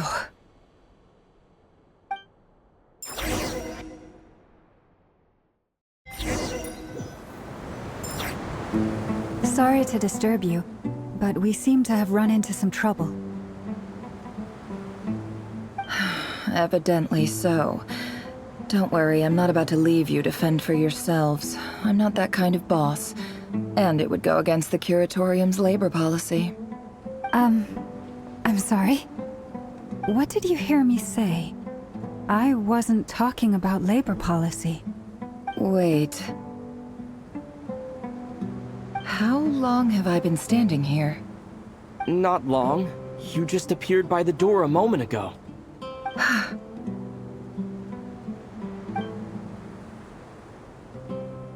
Boss, what's wrong? You look like you've seen a ghost. We've been tricked. We never left at all. Somehow I hallucinated that whole scene back inside the office. Hallucinated? But how? How indeed. This place should heed my will alone. All thoughts and actions that occur in here are just a result of pawns moving across the chessboard in a carefully calculated manner. And nobody has access to this chess set but me. So you control everything in here? More or less. But yes, it's a special technique of mine. Has anything like this ever happened before? Only once. It was the first time I used the chess set. Is there any similarity between what happened then and what's happening now? I suppose my thoughts are a little turbulent, which was also the case my first time. Is there anything I can do to help? The first clause of your contract clearly states that I only need your help with things that I'm too lazy to do myself. Meaning, you're not feeling lazy right now?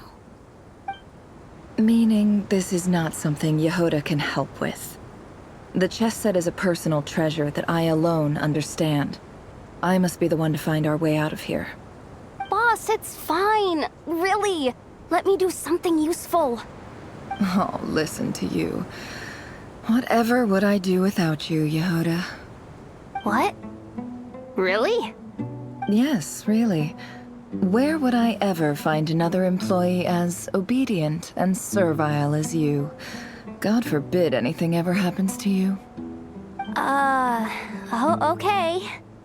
Well, anyway, I was thinking of fetching some water. There's gotta be a source around here somewhere.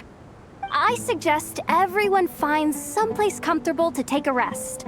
We gotta conserve our energy. Even though all this chess malarkey doesn't exist in a physical sense, mentally speaking, it's all real. And so is our tiredness and fatigue. You don't want to dismiss mental fatigue. Just because it isn't physical doesn't mean it's any less serious. But anyway, I got your backs, so don't worry about a thing. Don't I have the best employees? Jealous much? If we can find a suitable time, I'd love to borrow Yehoda for a day to help out at the Frost Moon Scions. Would you be amenable to that, Boss Nefer? Oh, Lauma. Have I ever told you just how pretty you are? Beauty runs from the tips of your antlers to the depths of your imagination. Time to rally, everyone. Follow me. As we continue our journey, the same rules will apply. That means stay focused and no talking no matter what we encounter. And don't disturb the chess pieces. You have my word that I will get us all out of here.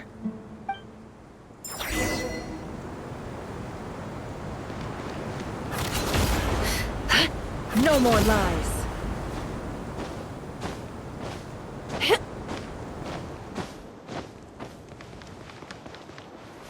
This place looks familiar. That's not a good sign. I wasn't expecting visitors at this hour. Wait, is that? Oh, it's him. There you are! Sinue's been looking for you all day. I think he has some news for you. Oh yeah? What were you doing just now, Uncle Retinue? Hiding away some more loose change? I know I saw some Mora. What do you mean, loose change? Oh, come on, I'm too old for this. Just pretend you saw nothing.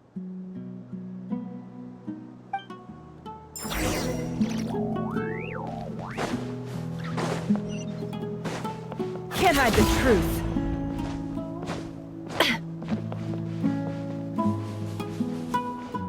Hey, kid. Mind telling me what Sinuhe's been up to recently? I'm trying to get in his good books and I need a way in. Get in his good books? Why? What do you want with my dad, Uncle Apepi? I've written a new song. I was hoping to showcase it at the next festival, but I'll need his approval. A new song, huh? I'd love to stay and listen, but unfortunately, Uncle Retinue says my dad's looking for me. Well, there's plenty of time and I'm not going anywhere. See that pile of stones? I'll be sitting there warming up my vocal cords. Come find me when you're done. Pile of stones. Got it.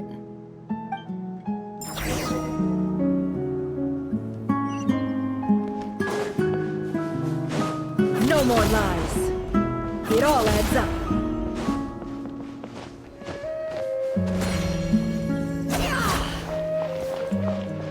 Hi, Dad.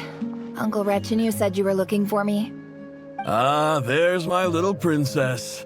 If you'd gotten back just a little sooner, you could have shared the spoils of war with me. Spoils of war? Who were you fighting against, Dad? It was just a figure of speech. The aftermath of a sandstorm is no time to be waging war. I was talking about our war against thirst. I went out to fix our water supply problem, and now I'm back. Which means... We have a well again. That's right. I found a new one and brought back as much water as I could carry. It should last us for a good while. If it wasn't for these blasted sandstorms, our wells wouldn't be caving in. You wouldn't be spending all your time out searching for new water sources.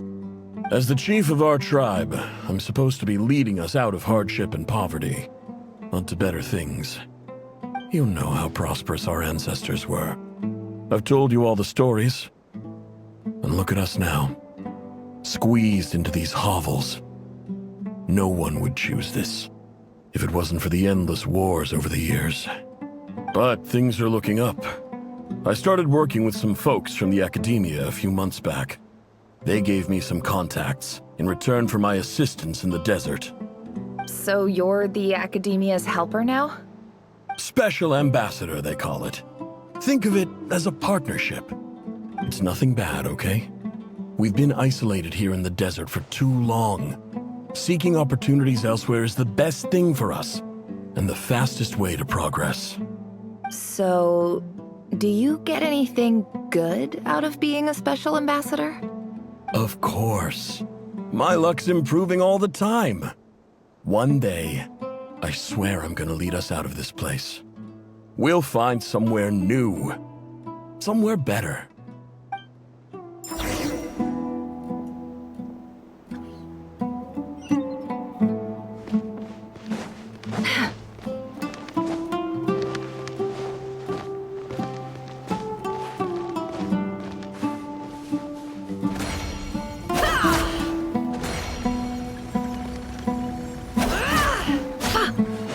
Can't hide the truth.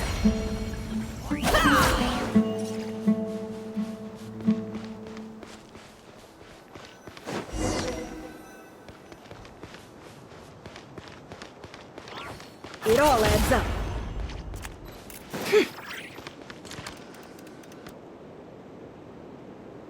That's our well, and you know it. You stole from us. Well, you've gone from chief to thief, and now you have to face the consequences. Did you really think you could take our water without permission and get away with it? You're either brave, stupid, or both. And that Special Ambassador Act? Yeah, nice try! We spoke to the academia. They said it was all news to them. You're a liar and a cheat!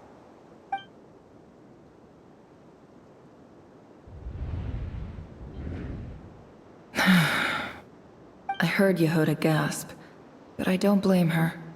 Most people are terrified by the sight of blood. Corpses strewn across the ground. The wounds are clearly from scimitars and daggers. The desert dwellers' weapons of choice. There's a handwritten note on the ground.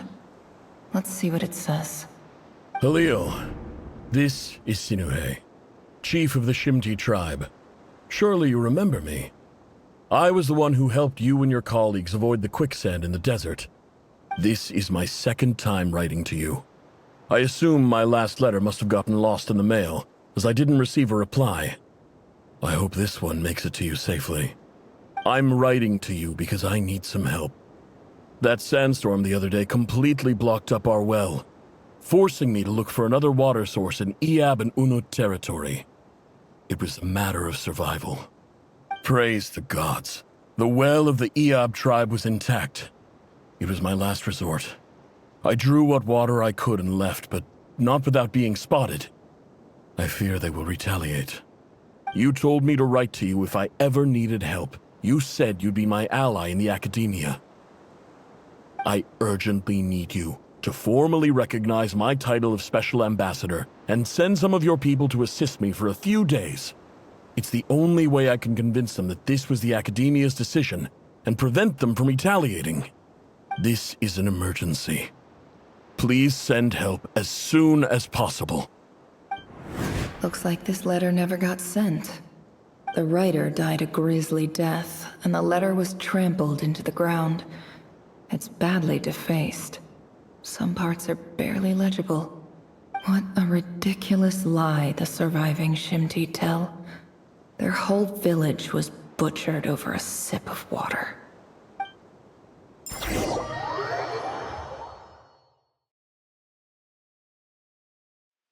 Ah, officer. Welcome. Welcome to our humble village. I thought you would at least have the courtesy to provide some respectable libations. This is the finest wine our village has to offer. I promise.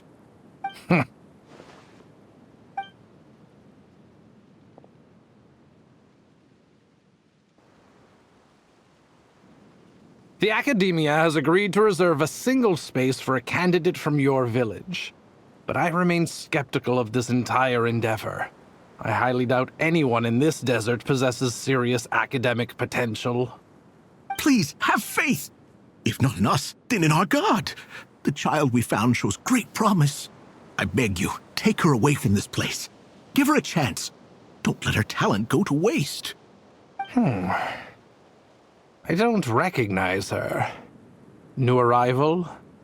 She showed up here a few days ago and we took her in. She's a really bright kid. Please help. I'm begging you. So, where are you from? Nowhere special. Just a sand dune. What about the rest of your family? How many of you are there? Just the one.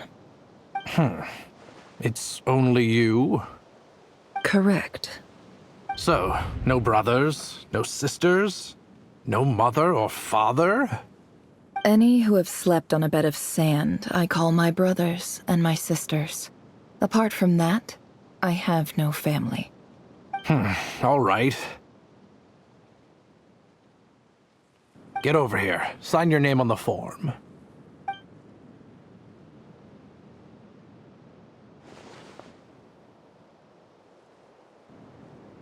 Never? You're rather fair-skinned for a desert dweller.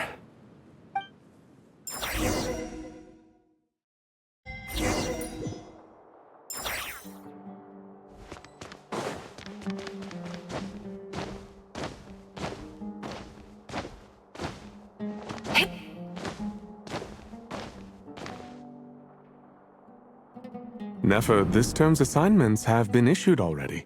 Please read through the materials thoroughly, conduct your own additional research, and then write an essay on the topic. Yes, Professor, I'm aware. I just had a couple more questions I wanted to get your perspective on. Oh? Please ask away. Well, I saw the other students' problem sheets, and I couldn't help but notice that my assignment is much easier than theirs. Do you really think I'm a weak student? A weak student? Goodness, no. Quite the opposite. You have a sharp mind. Almost too sharp. I think what you're saying is, a weak student wouldn't have noticed the discrepancy. And if they did, they certainly wouldn't complain about the lighter workload. You see, sharp as they come. You see things the way they are, and I'm sure you know why they're like that. Because of where I come from. Because I'm different. I'm sorry, Nefer. I don't like it any more than you do. It's just... Anyway, you said you had a couple of questions? What's the other one? I wanted to check. If someone sent me a letter to the Academia, where do I go to collect it? Ah, your family wrote to you. Well, as long as they put your name on the envelope, someone should hand it right to you. Not exactly. It's not even a recent letter. I was just curious where the mail would end up if no one collects it.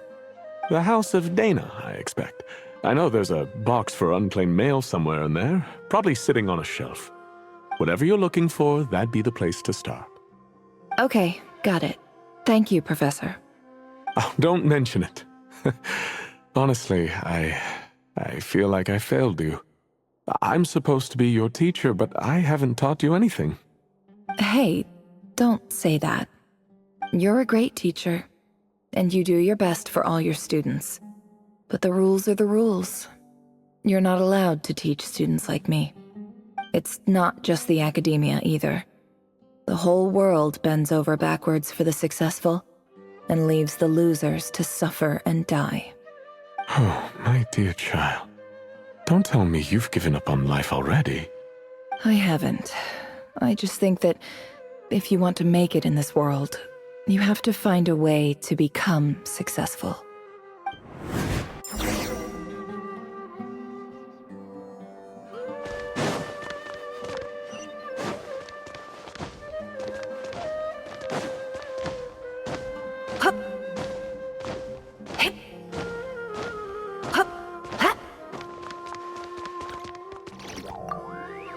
This must be it.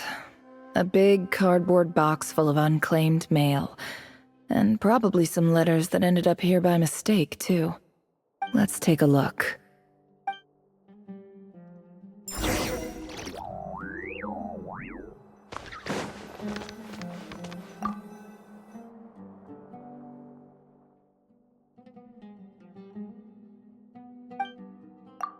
A dilapidation survey from Port Ormos. Looks like it's from a Core of 30 representative. What a strange thought. A bunch of mercs losing sleep over rundown buildings.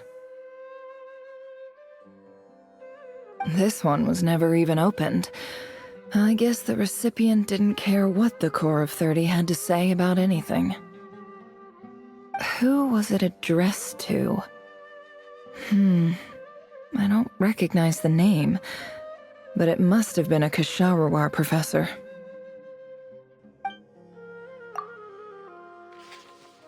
This one is addressed to the Immorta Sage. The title is Changes Observed in Satyavada Life Symptoms. Why do all these letters read like full-blown dissertations?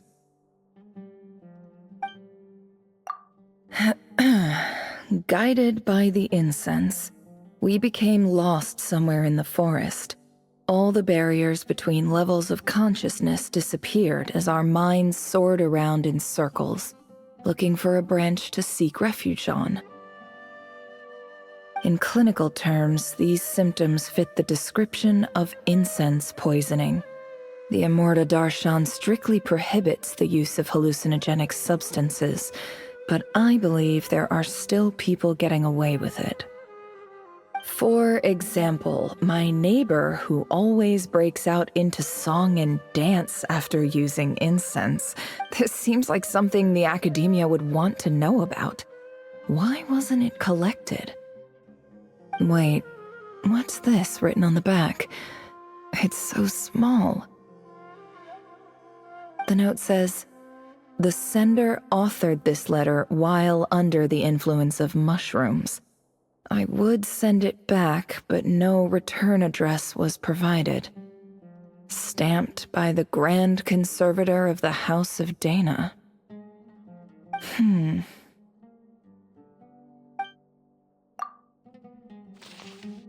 This next one is addressed to Grand Sage Azar?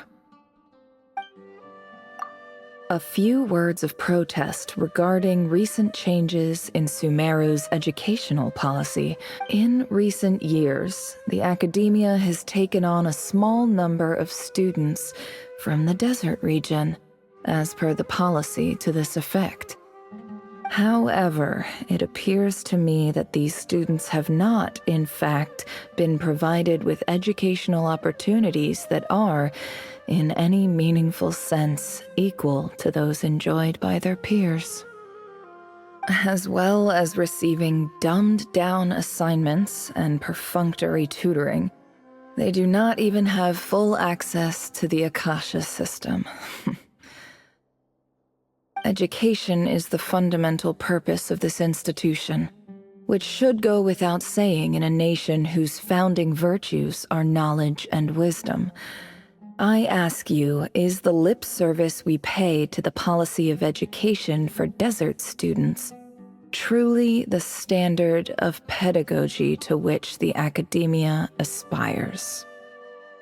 As Grand Sage, policy decisions are your prerogative, but do not forget your roots. You and I were once students too, as was everyone else in this institution. I do hope you will give some serious attention to this matter. I encourage you to discuss issues like this with myself and others, and listen to some alternative opinions. Great letter. Shame it didn't get to where it needed to go. And the sender is... Huh? Sage Cyrus of Spontamod. I didn't realize anyone else even knew how bad students like me have it in this place. So this is where letters from the Sage of Spontamod end up? Nice one, Grand Sage. Really enlightened leadership. Whatever. This isn't what I came here for. Moving on. I'm not exactly holding out hope that a letter sent from the desert would even make it here. But if it did, where else would it end up if not in this box? I can't believe how much discarded mail there is. Must have been years since someone last went through it all. And this is just one box. The whole House of Dana is boxes on shelves. I don't believe for 1 second that any human being has sat down and read through all the documents in this place. Who has that much free time on their hands? Wait, could this be it?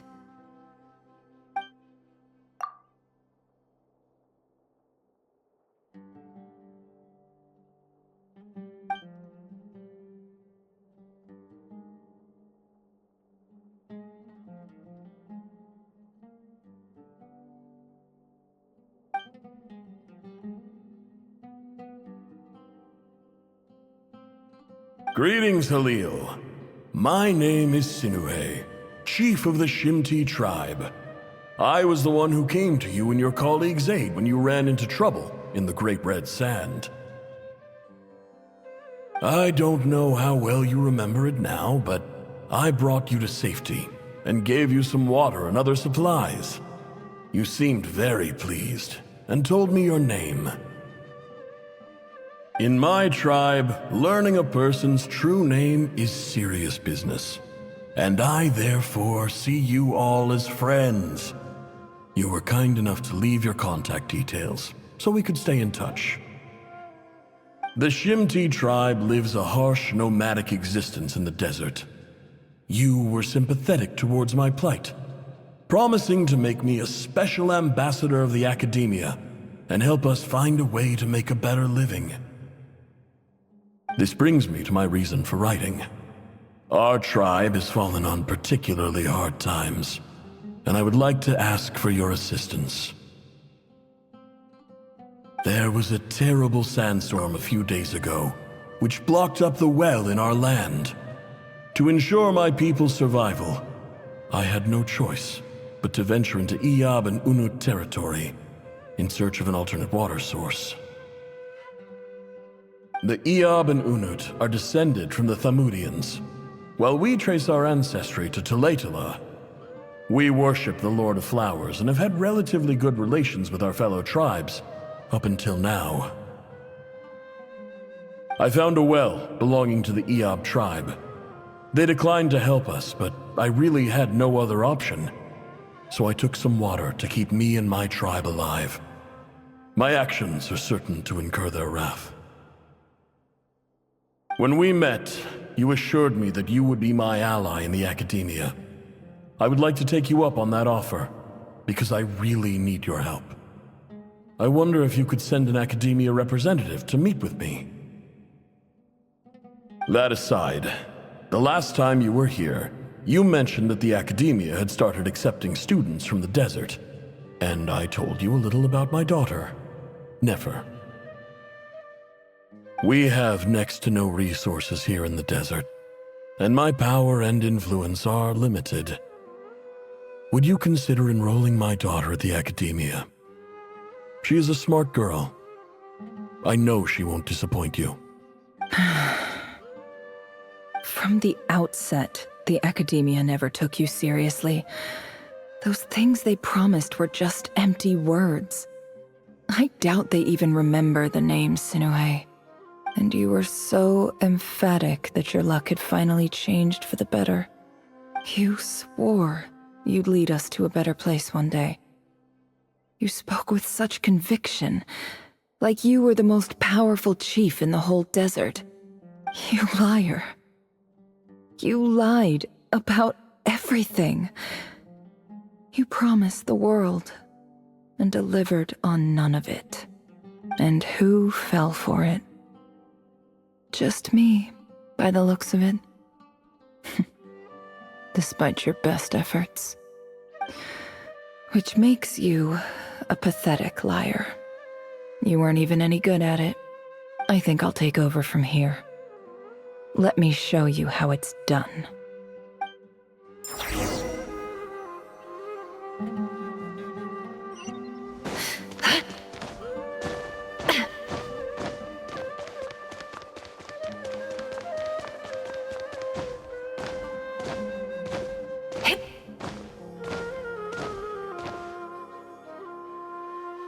I just came to say goodbye. Thanks for everything you've done for me in my time here. Nefer? You packed your bags. Where are you going? I'm quitting. Something's come up in my hometown. Gonna head back and deal with it. Huh? But this was a hard-won opportunity for you. You know that better than I do. It was, but it doesn't matter. I have more important things to deal with, and they can't wait. Oh, and I didn't want to overfill my bags, so I left some incense on your desk. What's wrong? I thought you liked incense. Although, I did read somewhere in the House of Dana that it has hallucinogenic effects. Don't use it all at once, alright? Isn't this the stuff you brought from your hometown? You're just letting me have it? But you said it's a rare and valuable commodity. Yeah, about that. I lied. It's not rare at all. There's this bunch of ruins near my hometown that are practically overgrown with this plant. It's not worth much.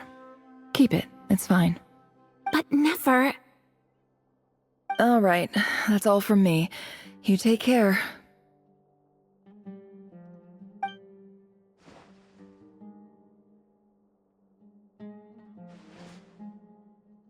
Don't forget me, okay? I mean, we're more than just classmates, right? We're friends. Yeah, I'll remember you. I lied again. That incense is worth a fortune, and it's a rare find even in those ruins. And as for remembering her, I have far too much to do when I get back. No time to reminisce. I'll be lucky if I even make it through this alive. But either way, I expect I'll forget you pretty quickly.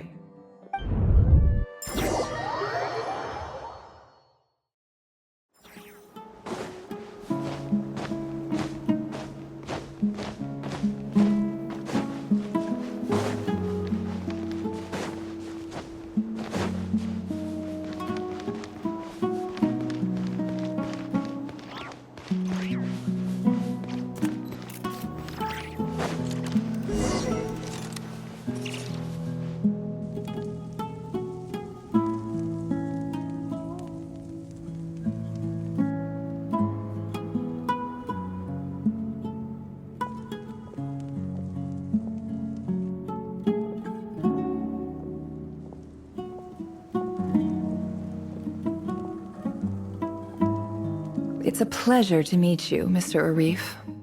So, what does the Academia want? Since they've sent their special ambassador, I assume there's a big business deal to be made. If not, I'd be very disappointed. Please, sir, lower your blade. You're lucky I'm the one they sent. Not all special ambassadors share my admiration for the Eab people. The ever-shifting balance of power in the desert reduced the once great civilizations of this region to rubble and sand. But the story of the Eab has a very different trajectory. Others grew weak, but you grew strong, beginning in obscurity and moving to prosperity. You're the only ones who defied the trend. Huh. So, you do know who you're dealing with? This well is the perfect symbol of your strength, is it not? It used to belong to the Unut, but it looks like you have control over it now. You're not wrong. But I'm sure you didn't come all this way just to flatter us. Of course not. I came to bring you some very good news. Some information that recently came to light, which might just be your ticket to freedom. Records uncovered by the Vahumana Darshan show that a certain well currently under Eab control is built on top of some ancient ruins. These ruins are of great archaeological interest to the Academia.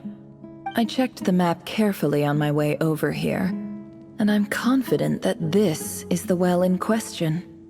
The Academia is offering 50 million mora in return for excavation rights. 50 million?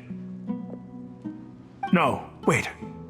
If these ruins are as important as you say, 50 million's a little low, don't you think? Don't get greedy, Eab. We know far more than you think. We know that you seized this well by force. Wasn't that the first step in your rise to power? To drive away the Unut and steal their water supply?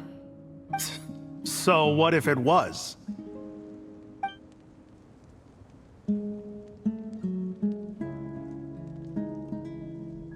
Don't worry. As unscrupulous as it was, it's something we're willing to overlook. The Academia is only interested in dealing with the de facto power holders in the region. I hope I am making myself clear. And I hope your words are the truth. If I find out the Academia is trying to play me, I'll hunt down every one of your people and make you watch as I cut their heads off one by one. I assure you, Chief, that would not be in your long-term interests. You don't want to make an enemy of the Academia. You see how I'm dressed, don't you? I appreciate that you've never been to the rainforest, but surely even you recognize an ambassador's attire when you see it. And what does a barbarian like you have to lose anyway? You really think the Sumeru Academia would bother to come all this way just to lie to you? We have more important things to worry about. All right, I take your point. The Academia is the highest authority in the land. I'm sure you're trustworthy people. In that case, we have a deal. We will sell you the excavation rights. I'd like to thank you, Ambassador. This is good news indeed. Excellent news. In fact, it calls for a celebration. Would you do us the honor of staying a while and enjoying some Eab hospitality? Gladly. I am partial to wine myself, and I trust you are as well. So let's indulge in a few drinks together, in celebration of this momentous occasion.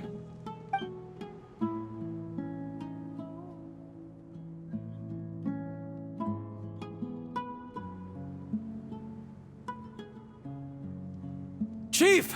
Chief, it's an emergency! It's the Unut. They've taken the well. What? Well, don't just stand there. Take it back. Yes, Chief. I have every confidence in the Eab's military superiority, And yet...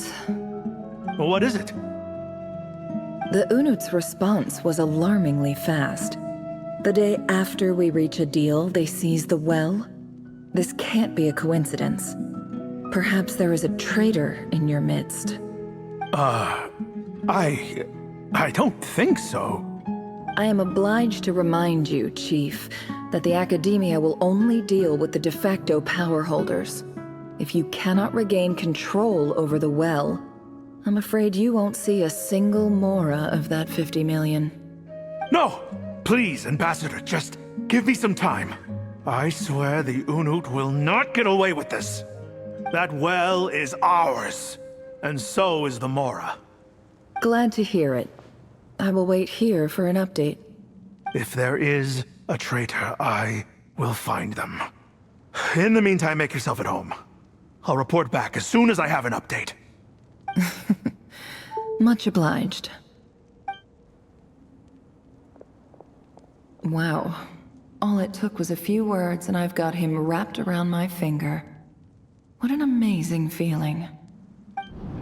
So, in summary, Ambassador, the Academia would rather negotiate with our tribe instead of the Eab, yes? The Eab are ruthless murderers who don't listen to reason. And now they have the gall to interfere in our research projects in the desert region. So let me ask you, Chief, if you were the Academia, what would you do? Kill them all, of course. Precisely. The Academia does not tolerate those who stand in our way. The Eab have held back our academic pursuits for too long, and our patience is wearing thin. At the same time, there is simply no way that the Academia can be seen to be intervening in desert affairs. I'm sure you understand where I'm coming from. We have our own rules out here.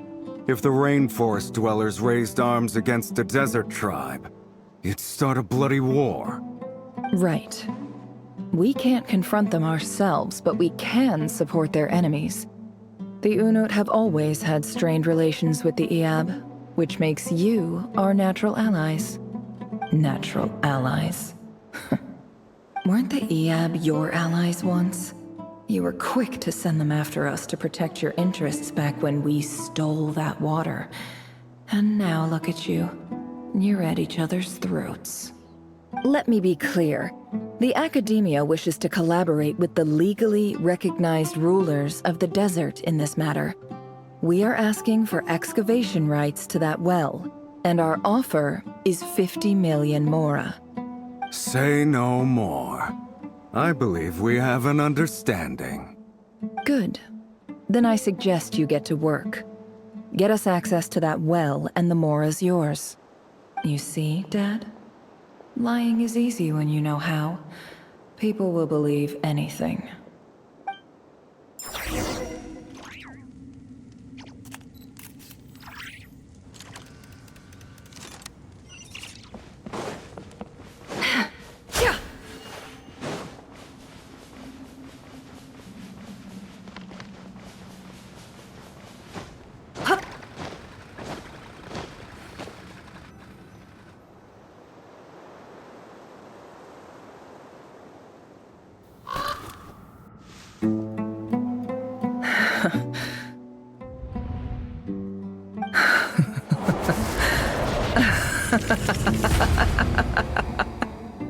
Look at yourselves. You may be vile, savage monsters, but your butchered bodies bleed like any others. You're no different. You're nothing special at all. The monsters who destroyed my home, they're just ordinary, petty human beings.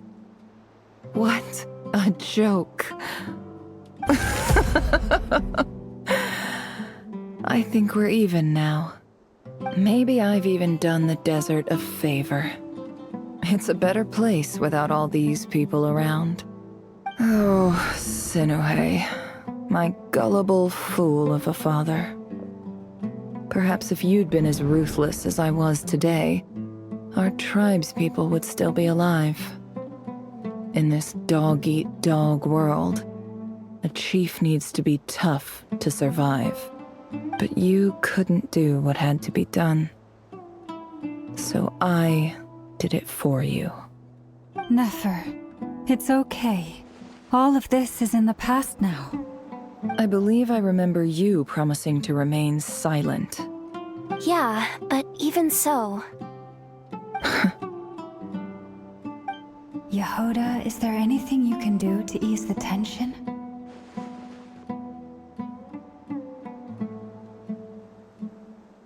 Alright, time for a sharp turn onto a completely different topic. So, anyway, that's enough of that. When are we getting out of this place? Feels like we've been walking forever. I'm getting pretty tired. Oh, Alma, you tired? Yes. If we can find somewhere to sit down, I could certainly do with a rest. It's not far now. There should be a temple just up ahead. Yes. Really? A temple? That's where this story ends? I guess that's how things go in the desert. Desert dwellers can never escape their destiny. Or so everyone says. I never wanted to believe it, but looking back now, I'm as desert as they come. You mentioned a temple. What's waiting for us there? My biggest trade secret of all. Ah. Then I'm guessing it's where you got your power from. The power to peer into other people's minds. I didn't know you were clued up on any other religions. I'm no expert in the history of Sumeru, but since you come from the desert, I would imagine it has something to do with King Deshret. Sounds impressive. Ah, I know who you mean. General Mahamatra Sino. The spirit of Hermanubis dwells within him. That's Boss Neff for ya. She knows everything. Sino's hardly a figure of obscurity, but I know about Sethos too. What about him? Is he a big deal or something? Well, he's not a small deal, let's put it that way. Please, this is the bare-bone basics. Save the flattery. Thanks for your patience, everyone. I'm sure it's been a lot to take in. With any luck, that's our exit just up ahead.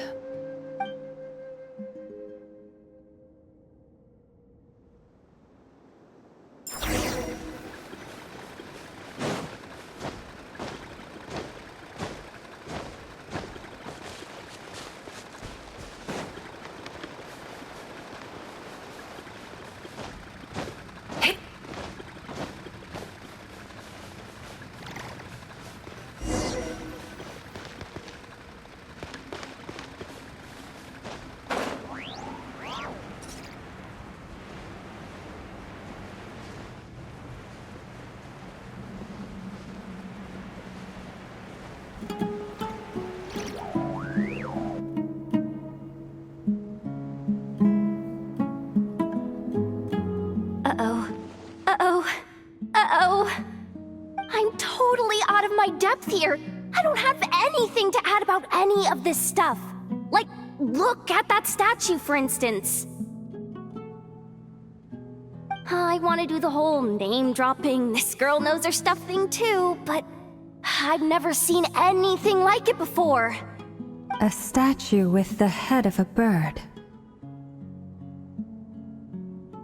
That's Thoth, the Ibis King, one of the 7 pillars of King Deshret. The legends say that he, the Crocodile King, and the Goat King were the 3 retainers of King Deshret. Let's take a look.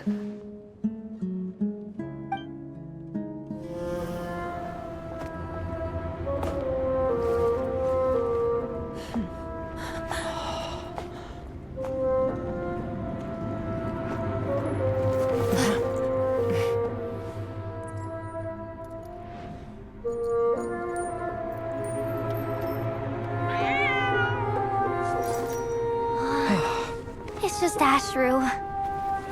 So, all is well?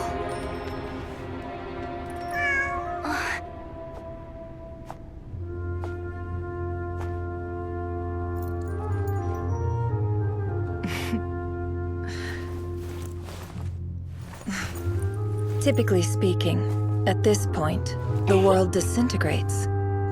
Then we find ourselves back in the outside world. Besides, these are my memories. There's nothing to fear. You're sure? Of course. It's almost over.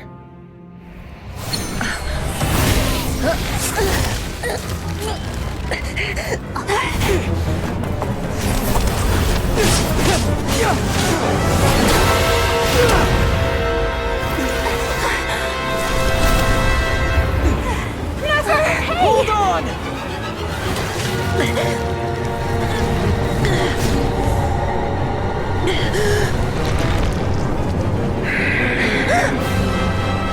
Knowing too much is always a death sentence. Speak for yourself.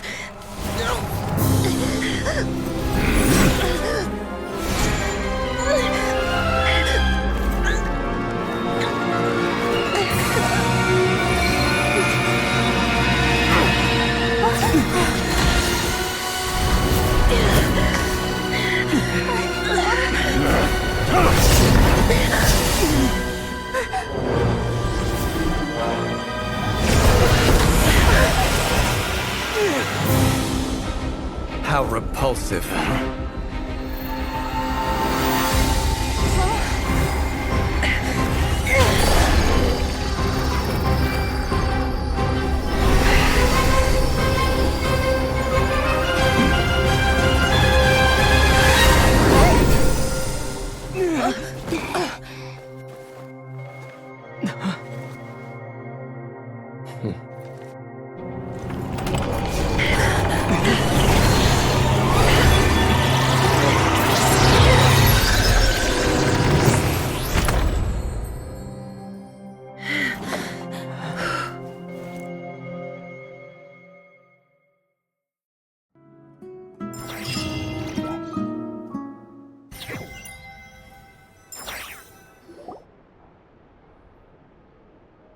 Timed that pretty well, didn't I? It's okay. I'm just glad no one was hurt. Paimon noticed you doing something too, Dainsleif. Were you helping get them out? Of course. When I asked Nefer to conduct this investigation, I was not naive to the dangers involved. I had a duty to ensure your safety. Good to know your sense of justice is still intact after all these years. I take that to mean that you saw the truth. That comes as a great relief. I certainly did. And thanks to your help, I also managed to trap Rerir inside the chess set. Whoa, really? How'd you manage that? Well, to be honest, I sensed that something was wrong long before we made it to the temple. By using this fragment to probe into Rerir's past, well, the monster formerly known as Rerir, it seems I alerted him. I was tracking him, then he caught on and started tracking me too. Can't say I'm surprised. But how did he track you through your thoughts alone? That shouldn't be possible. Rerir was a secret agent who reported directly to the Vinster King. He is an expert at finding a trail and hunting down his pursuers. No wonder. He infiltrated the chess set, read my thoughts, and built a new virtual chess set inside of it. That's why we weren't able to leave at first. Speaking of your chess set, it's quite a remarkable item. Would I be right in thinking you have some connection to King Deshret? You overestimate me. I only have a connection with one of his underlings, the Ibis King. You all saw how this came to be. A long time ago, the Eab massacred my tribe, the Shimti, in our home village.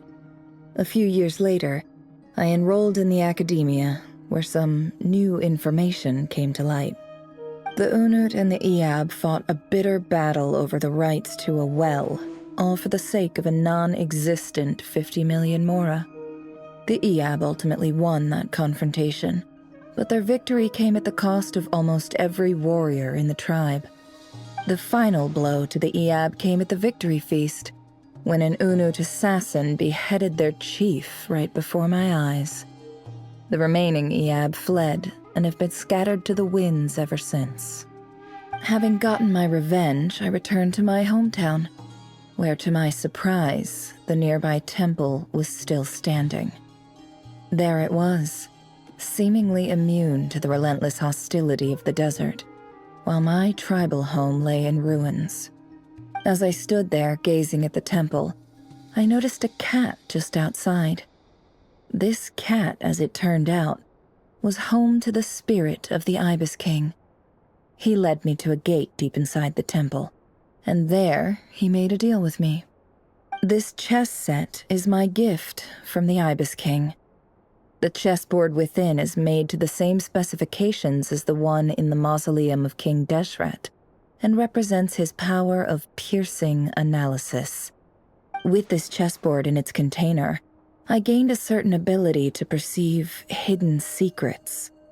Now, you could conclude that the Ibis King simply wanted to give the people of this world the power to seek the truth, but I don't believe that's the full story. Every god plays favorites.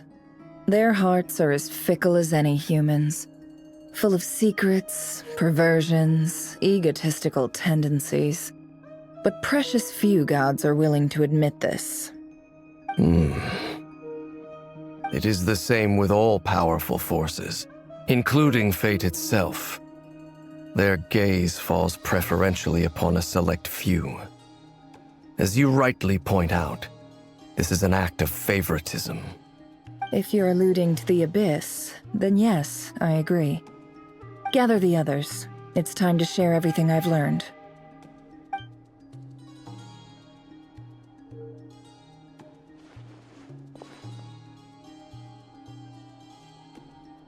Thank you all for being here. As promised, I did some further investigating into the Raker of Solnari's background. I am pleased to report that the investigation has been most fruitful indeed. The Raker of Solnari, real name Rerir, was once a Conrian subject who served the Vinster King. I will now share the important details of his story. Please save any questions or comments for the end.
So that's why he's so obsessed with the moon. A tragic tale, to be sure. But it does not excuse his many transgressions. No matter how much Rerir suffered in the past, the fact remains that he is what we know today as the Wild Hunt, wreaking havoc upon innocent lives in Notcry. He becomes more dangerous with each passing day. If left unchecked, it is simply a matter of time before all of Tevat suffers the consequences. This is a threat that the Knights of Favonius cannot ignore. A question for Miss Columbina. Forgive me if this is presumptuous, but have you ever seen the spatial gateway that appeared in Rerir's memory? Never. But I have heard stories of something called the Moon Gate, and this seems to fit the description. Miss Lama, any thoughts on this? In the lore of the Frost Moon Scions, the moon is believed to hold many secrets. Some sources speak of ancient knowledge, others of a gateway to the unknown.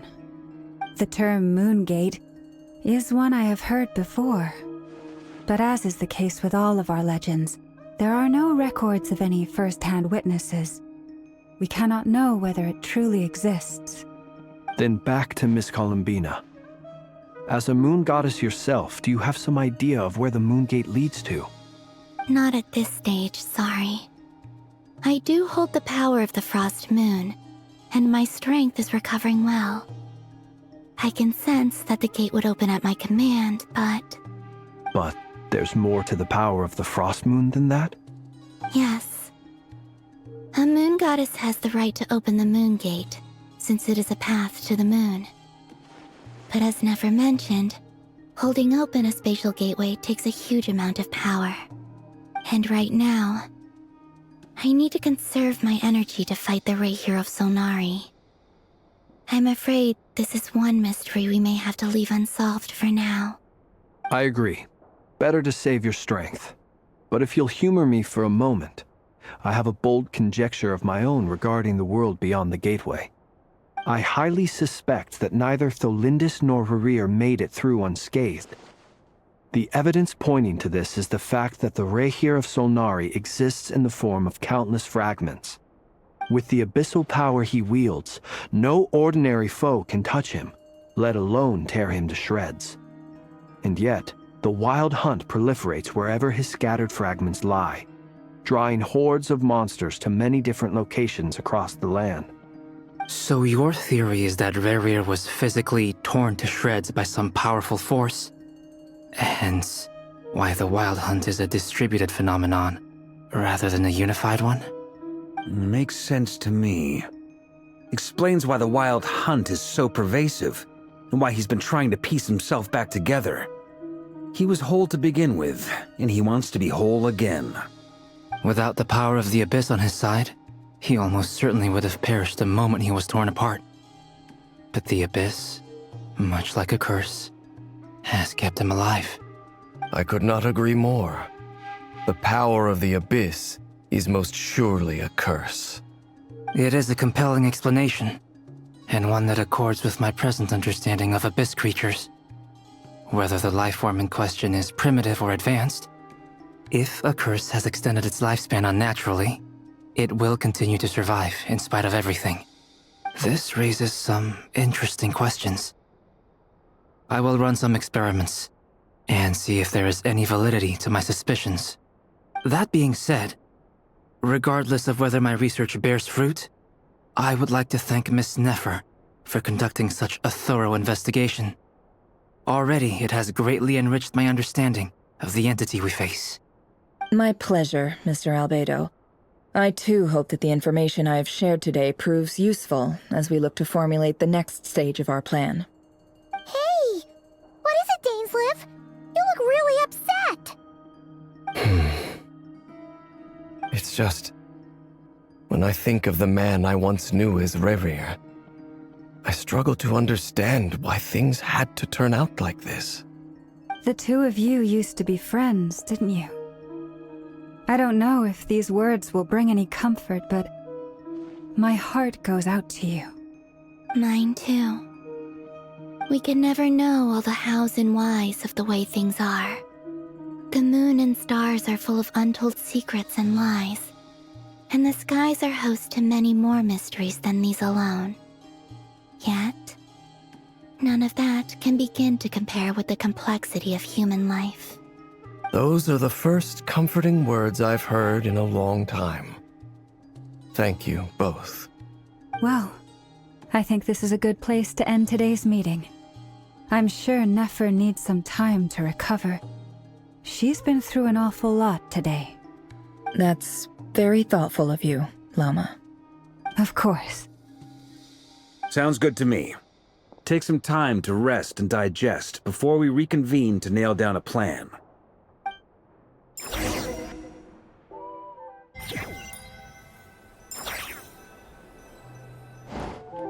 Hey, is this a bad time? Hope I didn't kill the conversation. No need. Come on, let's talk outside.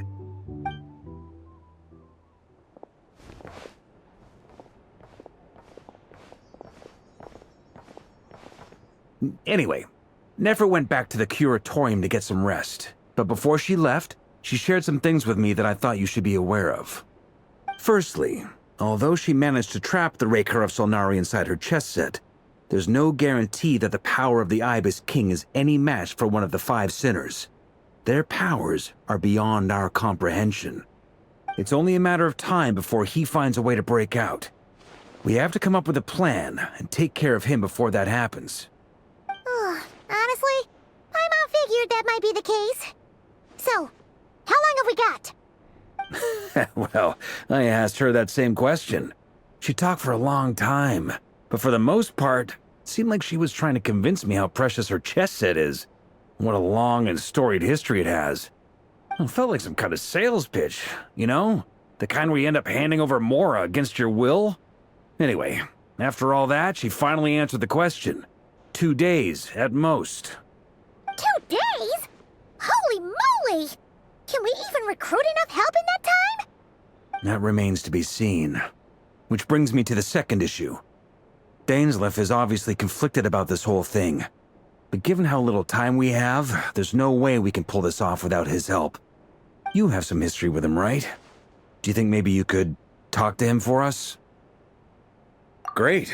I appreciate it. All right, on to item 3. So, Albedo, Durin, and I put our heads together and came up with a plan. Can't promise it's gonna work yet, but at least it's a start. We figured we'd bounce the idea off you first. We'll explore it further once everyone's recovered. Oh, Paimon's dying to hear this. All right, so here's what we're thinking.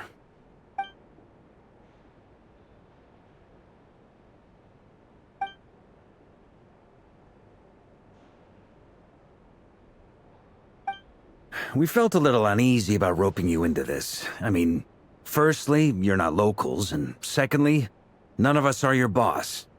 You're well within your rights to refuse if you so choose. Roping us in? Why would you even say that? We know the stakes here. It's all of us against the Rayher of Solnari, or none of us stand a chance. I choose my words very intentionally, I'll have you know. I like to think there's an art to striking a down-to-earth tone even when the stakes are through the roof. Sir Varka, I have a few thoughts about this plan. I'm all ears. I think we can be more flexible with how the roles are allocated. In my view, the most sensible lineup would be like this.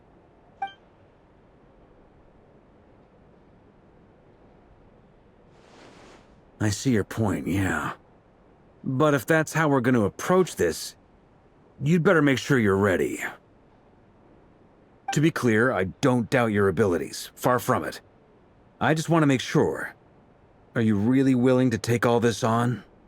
I want to do everything within my power. The Rayher of Solnari is a truly fearsome opponent, and if I do my part, it'll greatly reduce the risk for everyone else involved. Well, that tracks with what I've heard. Jean's mentioned in her letters that you're so diligent it's almost abnormal. As in, most people weigh up the risks and rewards in situations like this. But you seem to just march towards danger without a moment's hesitation. Of course, everyone appreciates a fearless pioneer. But all that aside, I'm the Grand Master of the Knights of Favonius, and you're our honorary knight. I want to make sure your courage doesn't come at the expense of your safety. Thank you, Sir Varka. I should be the one thanking you. It means a lot to have you on board. I'll give some serious thought to your suggestions.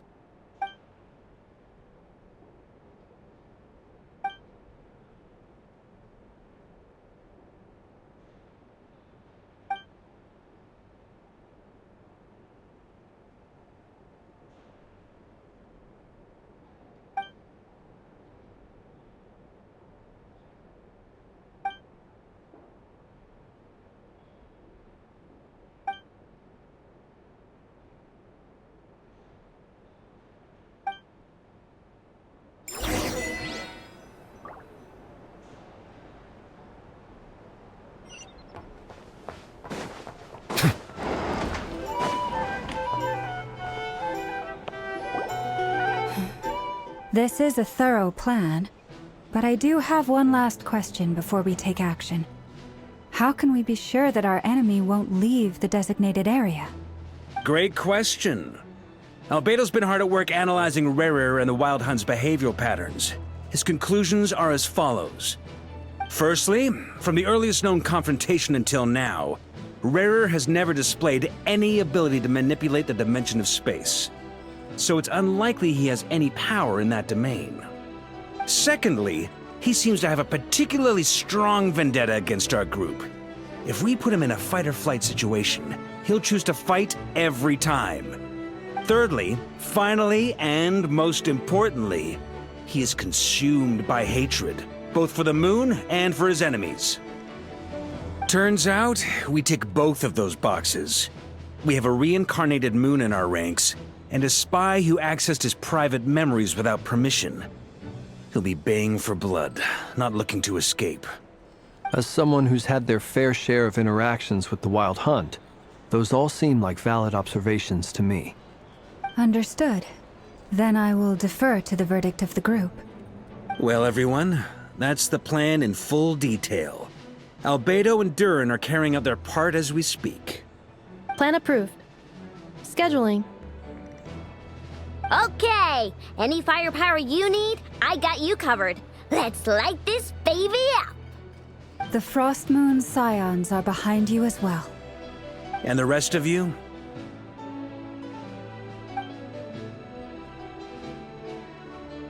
No objections?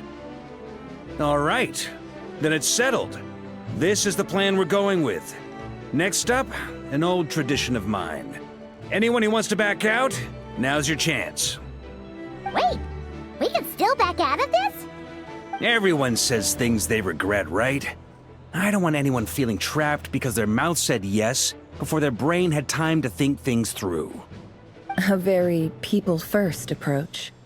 I hear that's common practice in the Knights of Favonius. Heh. Who'd you hear it from? D-Luke? Shh. We don't use people's real names at work. This contact will be known only as Owl, please and thank you. This plan can only work if everyone does their part. Flint's and I will absolutely support it. We shall indeed. You'll be glad you accepted our help. Also, you are the last person I expected to see here, Miss Dory. It's not often I get called Dory in a work context. My peers usually call me Lord Sangama Bay. So, the longer your name, the higher your net worth. Is that the idea here? In that case, Mr. Flint's here must be worth a fortune. That's right, I know your full name. It's... The walls are thin here. I'd appreciate you keeping that a secret. Okay, fine. I'm actually only here as a favor for someone else. Do you have any idea how much it would cost to hire me otherwise?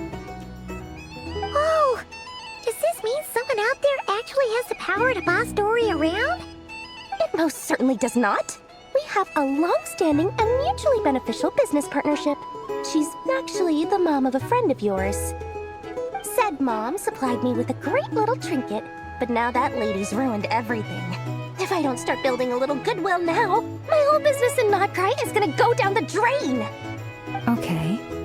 So what exactly is so special about this pendant? It's a lucky charm that a great mage made for me. We have a business relationship, and she was worried that something bad might happen to me. So, she wanted me to have something that can store power to protect myself with. I finally got it all fully charged up with Kovaki, and then never went and used it all up at once! Never lost so big in my life! You're right. It was all my fault. I didn't mean to drain all the Kuvaki in the pendant, but I'll make it up to you. You will? Well, in that case, how about you give me your chess set, and we call it even? I knew you'd say that. Well, it's yours if you want it. In fact, take it now, and I'll even throw in a free Raker of Solnari. Deal? You're putting me in a difficult position here. It's a very useful thing to have around, but I have a funny feeling it won't be around much longer. I guess we'll see in a couple of days. Looks like bankruptcy for me. Hey, don't be so pessimistic. See this through and you never know. You might find a new business opportunity on the other side.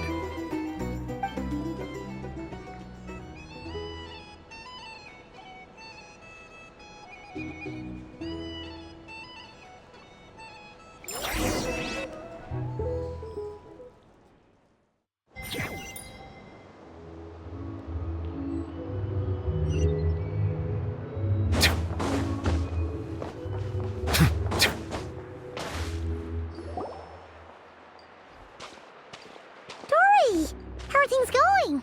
Feeling ready? Oh, I was born ready. We only have 2 days. You think Lord Sangamabe would let an opportunity like this slip by? Don't forget, when something's in high demand, the people with the goods on hand get to charge the highest price of all, even higher than the sellers taking advance orders. Ta-da! See? It's right here. Ah, it's so pretty. Did you make it? No, I have a supplier. We go way back, so he made me a very attractive offer.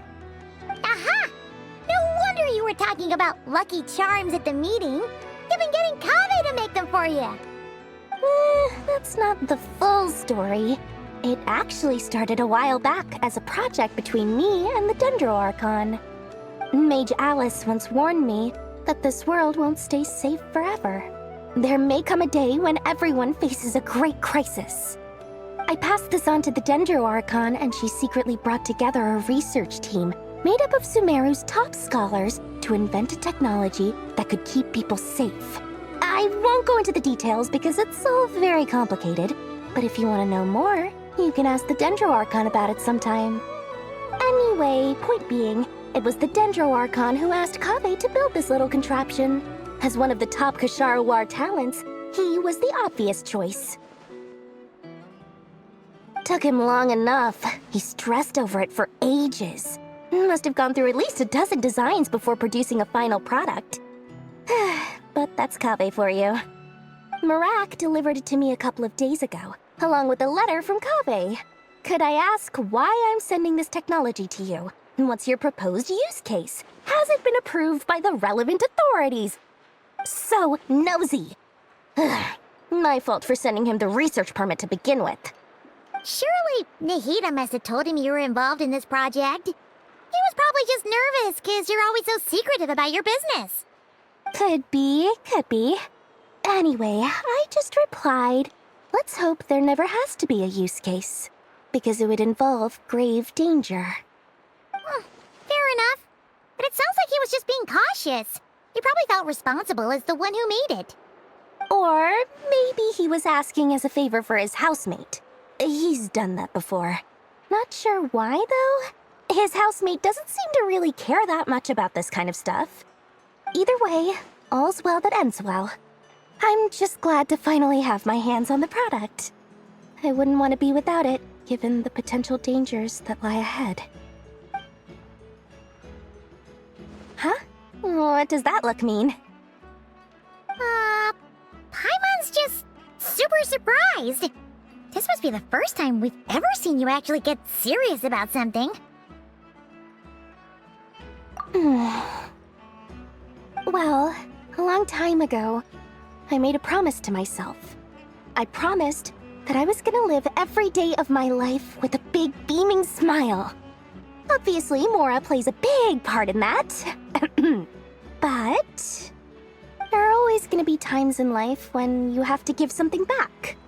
That could mean paying back a debt, returning a favor, or showing some kindness. Alice has been a huge help to me over the years. She was the first investor I ever had. And I want my investors to know that Lord Sangamabe is the best in the business. And more than that, no one knows what the future will bring.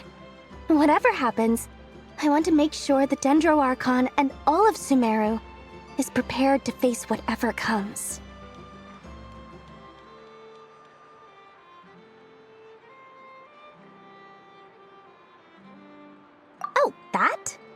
I was just making sure Nefer and I are square.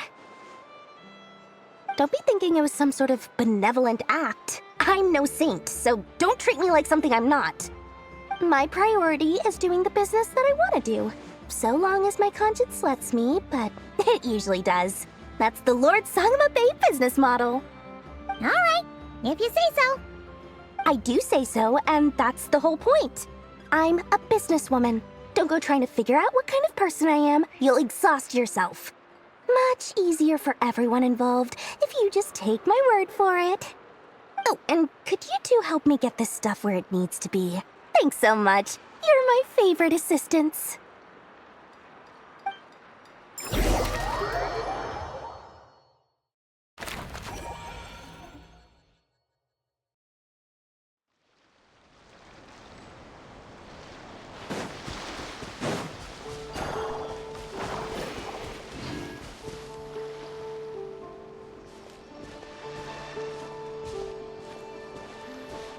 Traveler, Paimon, it's good to see you.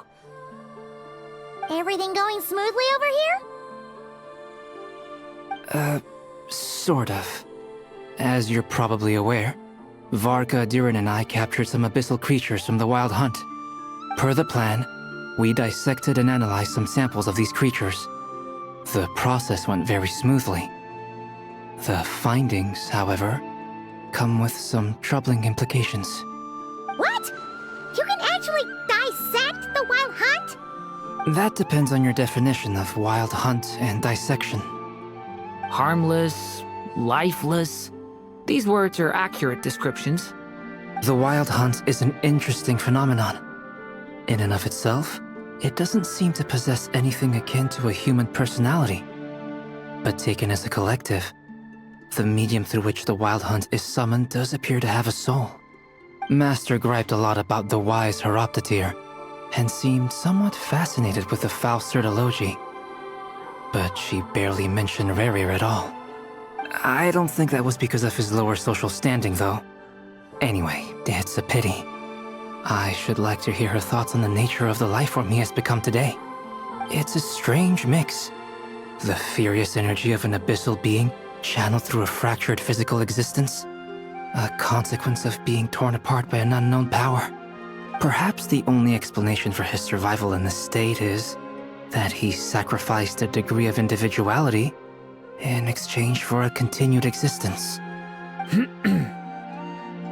Oh, sorry. Once I get talking about interesting research, I have a tendency to go on indefinitely. Back to our research findings. Essentially, they confirm my hypothesis. Rerir's corpse is completely contaminated by the Abyss, and the effects are irreversible. You could think of this as Rerir in mutated form. But in my view, even that would be inaccurate. In reality, his whole being has been consumed by the Abyss. In other words, he is now nothing more than a manifestation of abyssal power.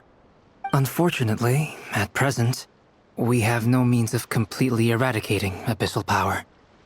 Hence, we cannot fundamentally destroy the Reihir of Solnari either. Oh, that's terrible news! So, that's it? We can't defeat him? Not even if we get the power of the Three Moons? Miss Columbina's situation is a difficult one.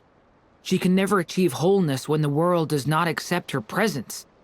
It's as if her creator banished her to a place she can never be accepted. It means she spends most of her energy just on her own survival. Given the circumstances, it's only natural to despair. But we must see this plan through to the end. Time to kick off the backup plan. Oh, Paimon almost forgot! This is for you. Dory asked us to bring it. Ah, how wonderful. Well, thank you for making the trip. Durin and I will be heading off shortly.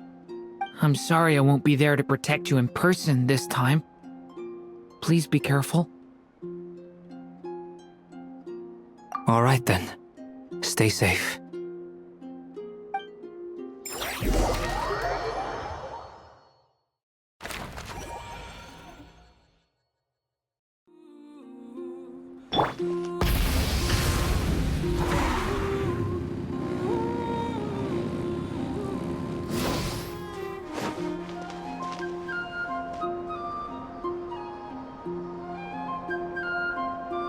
Miss Lauma, is everyone here? Yes. The fate of my flock is in your hands, Grandmaster Varka. Please keep them safe. My lady, what are you saying? Within the next 24 hours, we will face the biggest crisis the world has ever seen. This is not a burden that we deserve to bear, but I believe that we reap what we sow in this life. So I intend to act. I must do what I think is right. For me, that means fighting for the future of Nodcry. This gentleman is the Grand Master of the Knights of Favonius, Varka, Knight of Boreas. In my absence, please follow his lead. Hey, everyone. Guess I should introduce myself. Well, to start with, I know my way around a battlefield. Biggest strengths are honesty and hard-workingness. Anyway, point is, I don't intend to let Lauma down. I'm gonna do everything in my power to keep every last one of you safe and sound.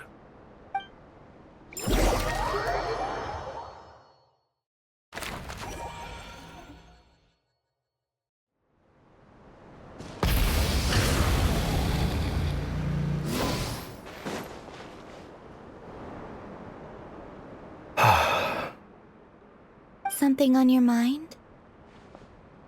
Miss Columbina, was it? I believe that's how the others addressed you. That's right. Names are funny things. Have you always been called Dainsleif? Yes. I take it your own name has a more complicated history. I have a different relationship with names than other people. To be honest, I'm not even sure that Columbina is my name. At least, not in the same way that Dainsleif is yours. But it's what everyone calls me, and I go along with it. A lot of my life has been that way. I get so used to things that I forget to question why they are so. I never used to think much about where names come from, or what they mean to people. Maybe something's wrong with me. You're different from other people. I sensed it the first time we met. You're more perceptive than most. I'm sure your long life and rich range of experience explains that.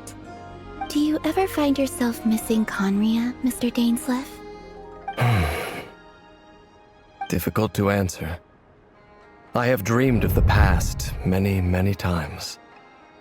Sometimes I'm fighting tooth and nail. Other times I'm lying on the ground, defeated. I don't recall any happy moments from that time. It has been too long. Is that because hatred survives longer than love and affection? That would not be for me to say. I make no excuses for the grudges I bear. But whatever the reason, I remember little that was beautiful or sentimental. Thank you for your help with the Rerir situation.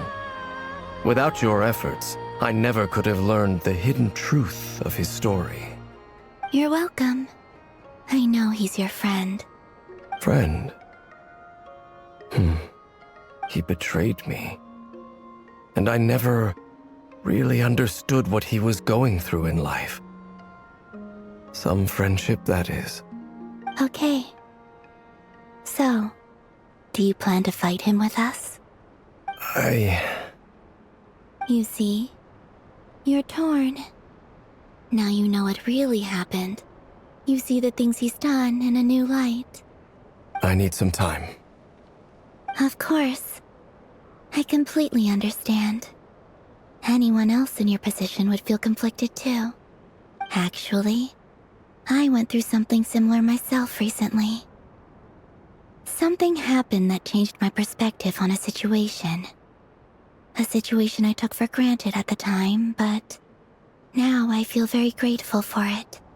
You mean the Harbingers who still support you, even though you've left the Fatui? Yes.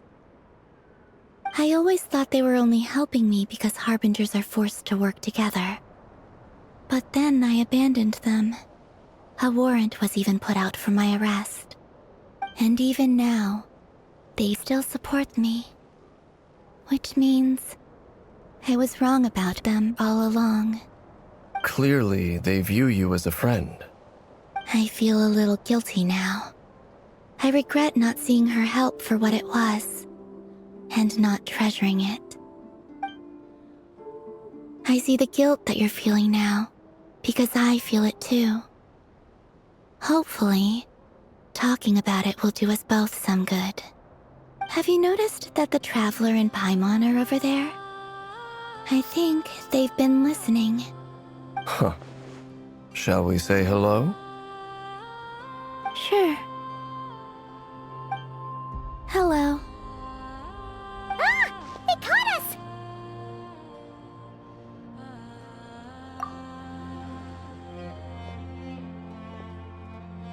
I apologize for making you worry.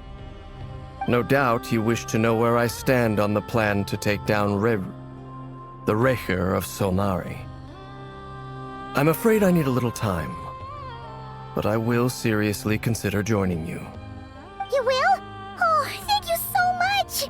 Everyone will be so grateful to hear that! They needn't be. This was something that I was going to have to face up to eventually. That doesn't matter to them. They're grateful to you regardless. You can't control their gratitude, so just accept it. And then, have a think about whether you're willing to join us.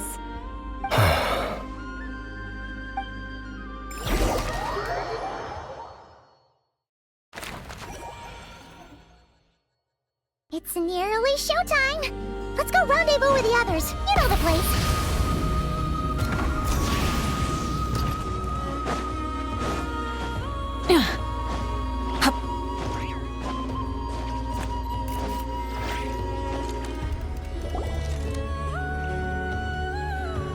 Ah, you're earlier than I expected. Hey, Flint's! Been waiting here long? Not too long. I came a little early so I'd have some time to think. Are you nervous about the battle? Quite the opposite. I'm reminiscing on my past battles. When I was awakened by the Ratniki, I had not touched a weapon in many years. I felt like the battlefield was not where I belonged. But after waging war against the Wild Hunt for so long, I came to realize something. A life of absolute peace is simply not a possibility for me. My restless flame indicates that somewhere inside of me, there is a deep yearning to root out the evil in this world. Oh, that doesn't sound like such a bad thing.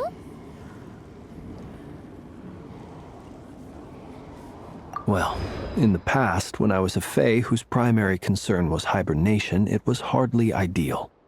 But it certainly serves me well here in the present. And I am delighted to be able to join forces with you in this endeavor. Looks like I'm not the first to arrive. Ah, Miss Lauma. Did you sleep okay last night? I struggled to settle down at first, because of the nerves. But don't worry. I got enough sleep in the end. I'll be just fine. Please, I'm just doing my part. Never! Over here!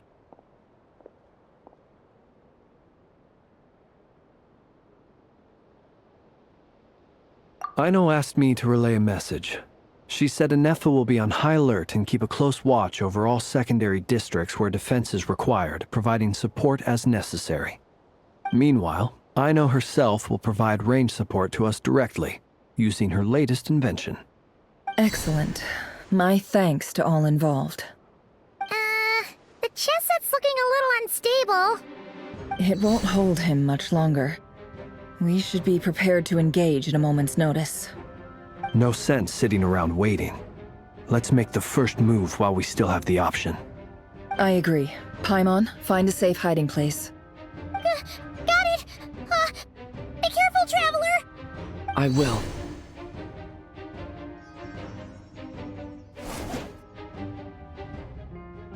Everyone, take your positions as soon as the battle starts. Every ounce of strength we have in our bones, let us bring to this fight. Ready?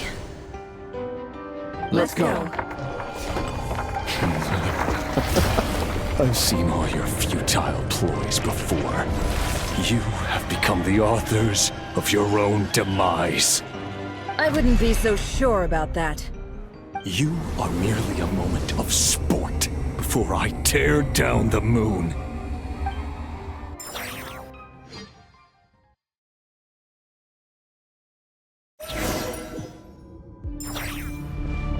Stay on your toes.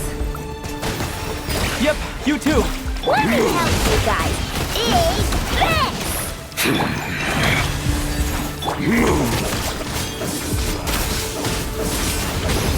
The moonlight betrays you. Move. No more lies. Leave this place. The moonlight With one heart, betrays we you. pray. The mystery unravels. It all adds up. Move. And be silent. Night falls. Pathetic. Observe. No more lies. It all adds up. You poor lost lamb. Close your eyes. Be silent.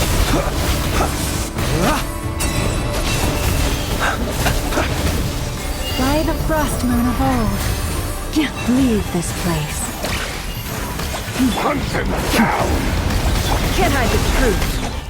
No more lies. Wipe out! The deception ends here. Great. It all adds up. Forest, protect. Close your eyes. Pathetic.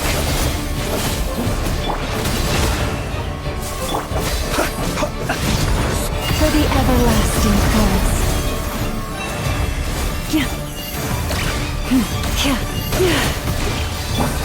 Can't hide the mystery unravels. Go! It began with the moon, and so shall it end. The moon will protect you.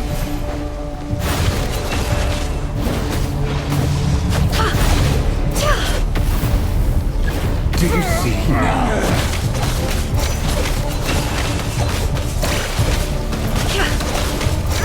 Vanir, when will it be as you foretold?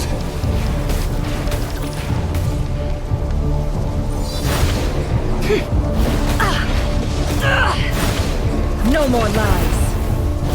Spirits are not welcome here. Deception ends here. By the frost moon of old. The night cometh. Observe. Be silent. Observe. Can't hide the truth. Move! Pathetic! How unfortunate.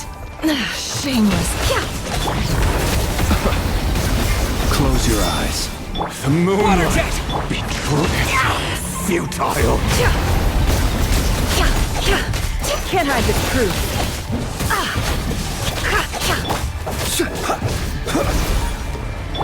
Leave this place. Futile. Hunted down. A grave transcript. Seek within. Move.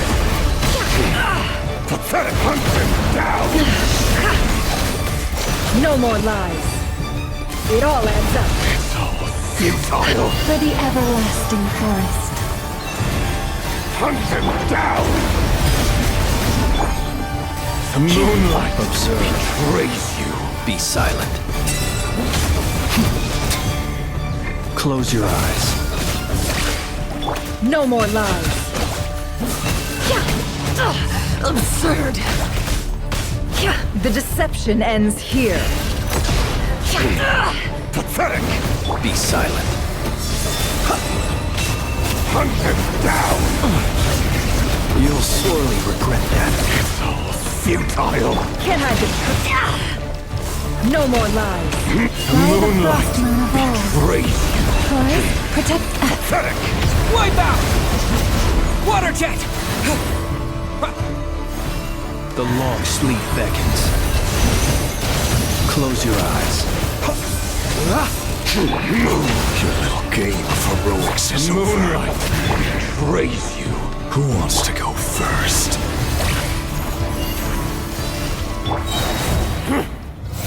No. Get out of my sight! No! We've been Death is within separated! my grasp! You okay? Nefer, where are the others? Stuck outside the barrier. I guess he really doesn't like us. I told you before, knowing too much is always a death sentence. Be careful what you wish for.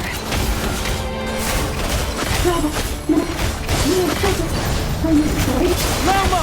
Can you hear me? Hold on, friend. Silence. But at least I know they're still there. I need to focus. Stick to the plan. Remember my most important task. Just keep stalling. If I can stall him for long enough, the moment will come.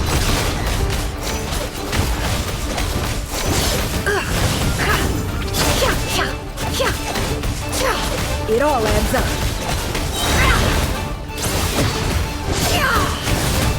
Seek within. Can't hide the truth. How unfortunate. Destroyed. Reborn. It all adds up. Nowhere to run. The deception ends here.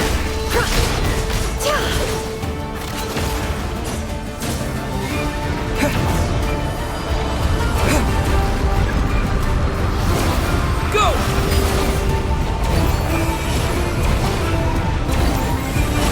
I've got this!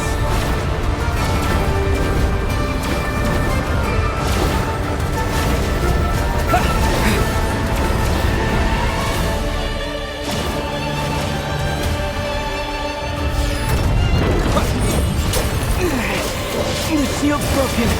I can't keep this up. Don't push your luck. How much power will it take? Shameless.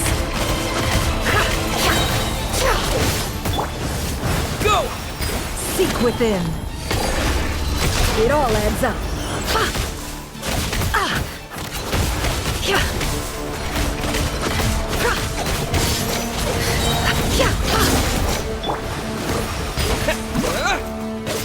The deception ends here. No more lies. Absurd. It all adds up.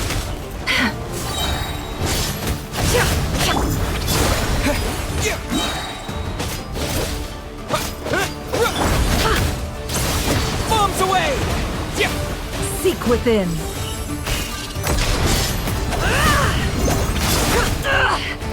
No more lies.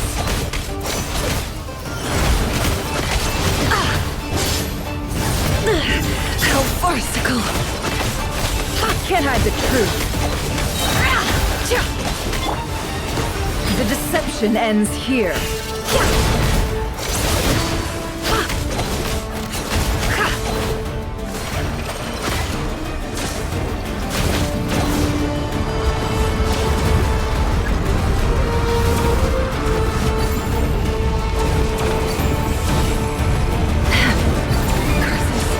There's no other way.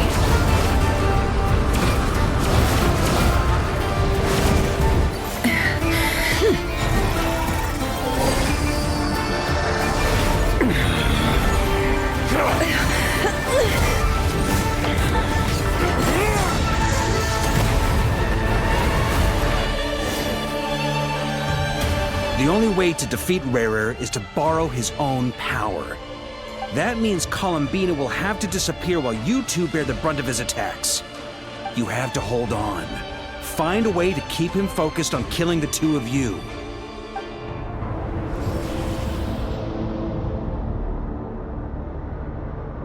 Nefer, your eyes are bleeding.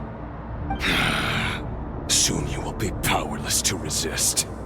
And then, I will reduce you to dust. But that dust will plague your memories. Come on, keep holding on. Any other tricks up your sleeve? Let's see them. As entertaining as they are. You've backed yourself into a corner. You don't fool me. I see your fear clear as day. I have to stoke his rage. Make him unleash everything. You fear what you could never defeat. You fear the thought of never being able to save your beloved. You cannot win the fight against fate, Rarier. Is that what you think? Well, now it's your turn to feel afraid! You fear the sound of your own name? Is it us you hate? Or is it what you've become? Let's see what becomes of you!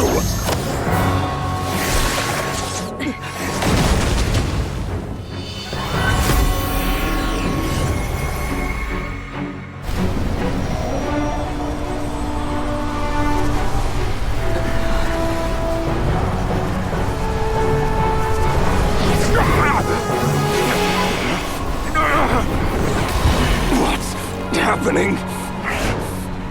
That power. I've seen it before!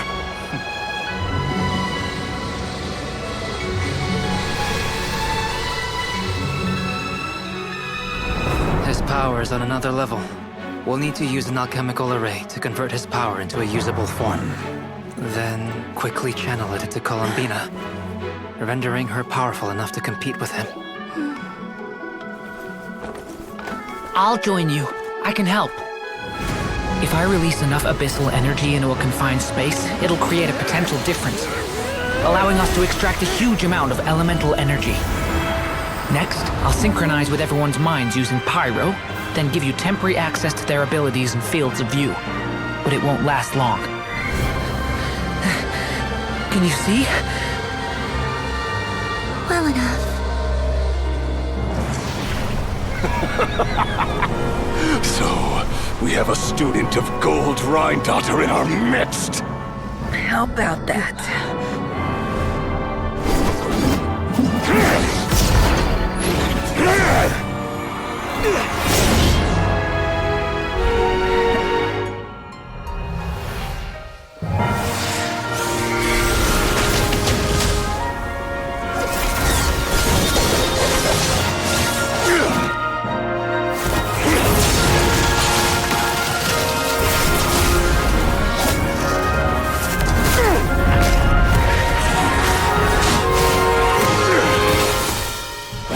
You use my own power against me?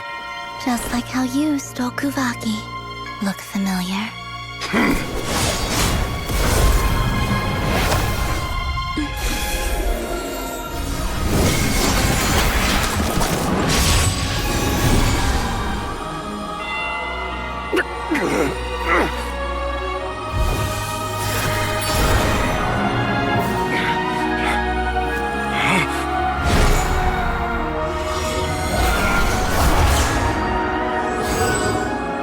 Don't you realize? You don't have the power to hold that gate open! I don't, but someone else does.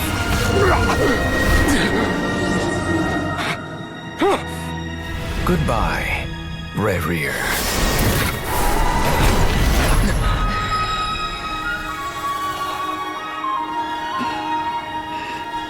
We won.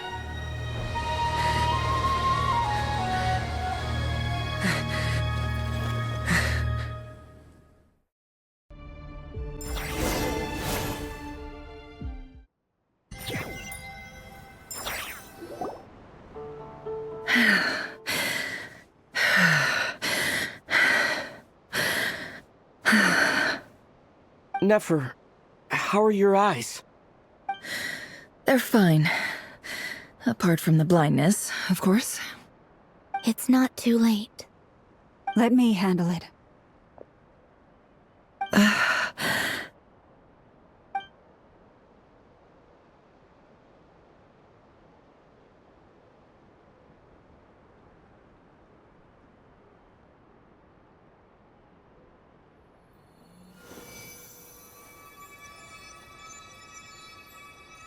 Miss Nefer.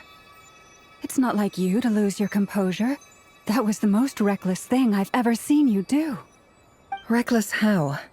The situation was critical. Our lives were at stake. We had to do something. Even so. Okay. I guess you're right. Under the circumstances, it was a wise decision. You traded your eyes for an incredible victory. In business terms, I suppose that's a huge return on investment. I'd be hard-pressed to argue otherwise. Still, I don't like this outcome, and I don't want you to lose your sight for good. People suffer when they make sacrifices they shouldn't have to make, whether that means faith, strength, or in this case, your ability to even see. I had hoped you could win without sacrificing so much as a single hair on your head. Thank you. Really. All done. Don't try and open your eyes just yet. We'll see how you're doing in a couple of days. Until then, please follow your recovery plan to the letter. I'll send full details through Yehoda. For now, just get yourself home, relax, and rest. My dear friends, we have fought bravely and achieved a spectacular victory. A dark cloud has been lifted from the skies of Nodcry. All in this land will be grateful for what you have done. The moon will remember this day. Thank you both.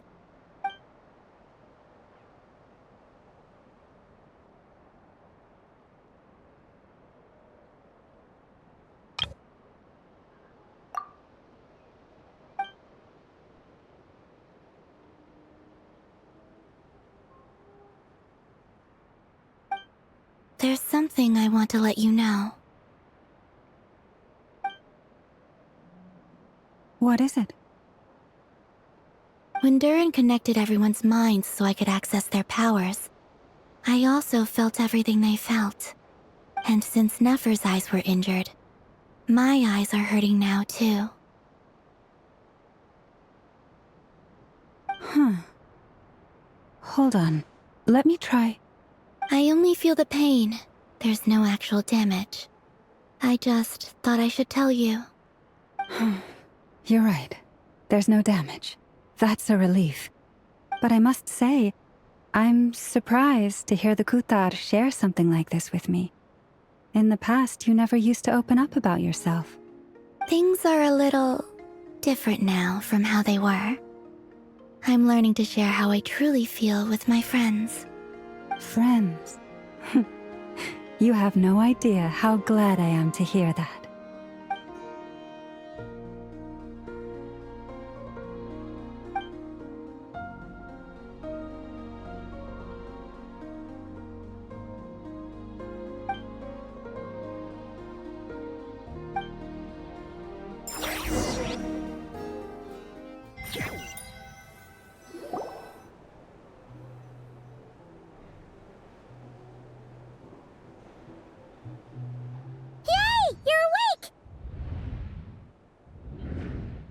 How are you feeling?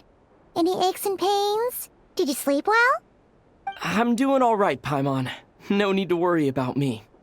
Phew! Well, that's good.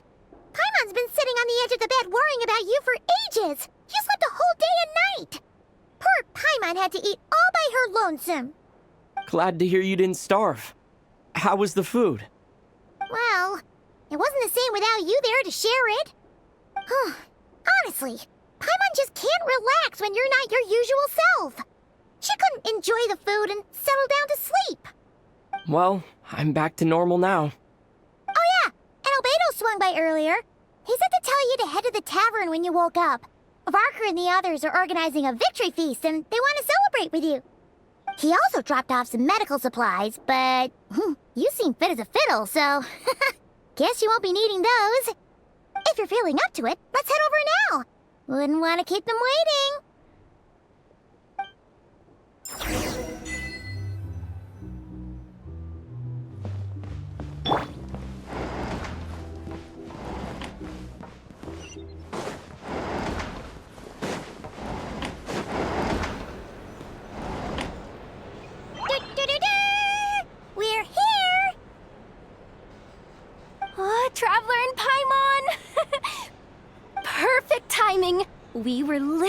just saying how there's no way we're holding this victory feast without you any longer, and we would have postponed it till tomorrow.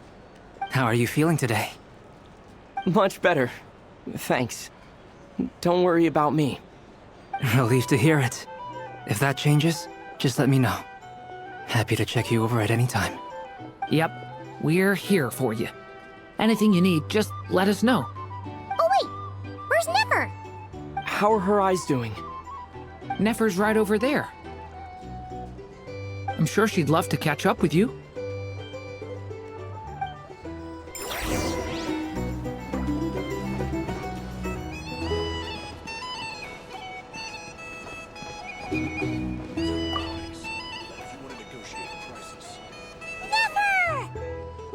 Traveler, Paimon, are you recovering well?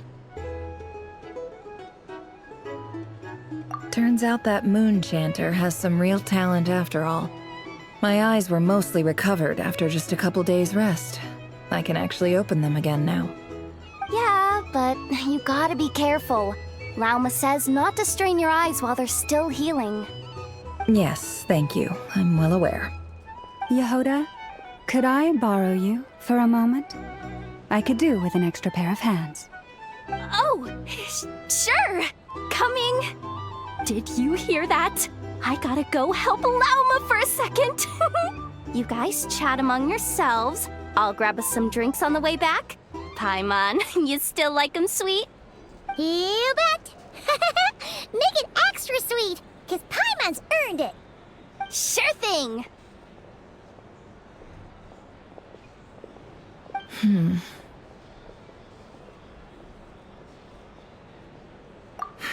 The Raker of Solnari. Kind of a snake, don't you think? No, definitely a snake. A poisonous one who spewed his venomous hatred everywhere. Anyone who seeks revenge out of hatred for other people has become a snake. That's something my dad used to say.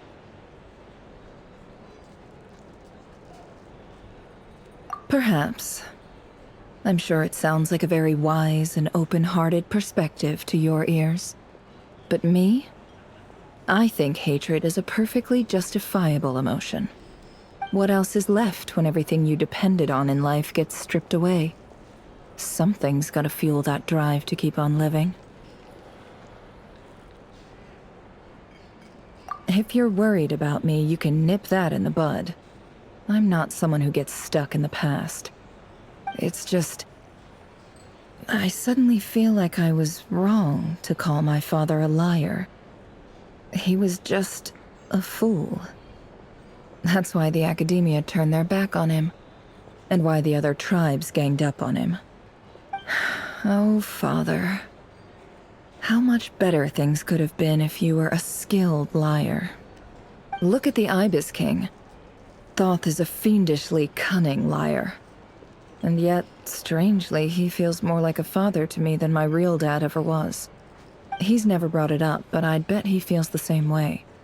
Why else would he give me the power to perceive the truth, while at the same time training me in the art of deception?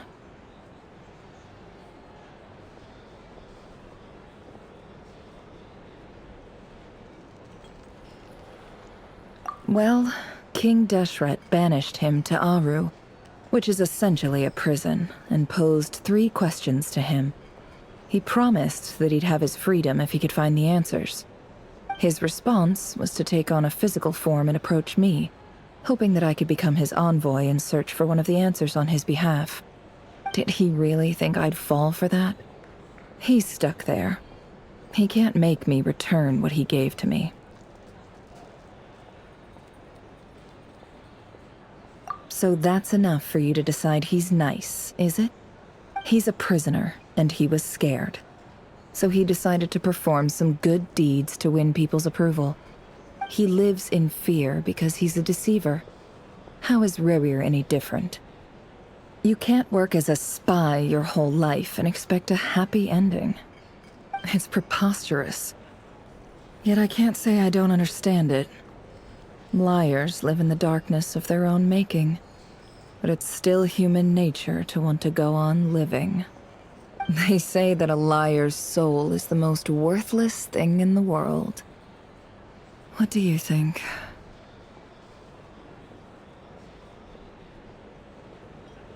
Good. If you understand that, it means you're smart, and you see things objectively. If you ask me, the soul of a liar really is worth nothing, because all they care about is themselves. For example, when something good falls into my lap, I don't go sharing the news around. Stops other people trying to steal it from me.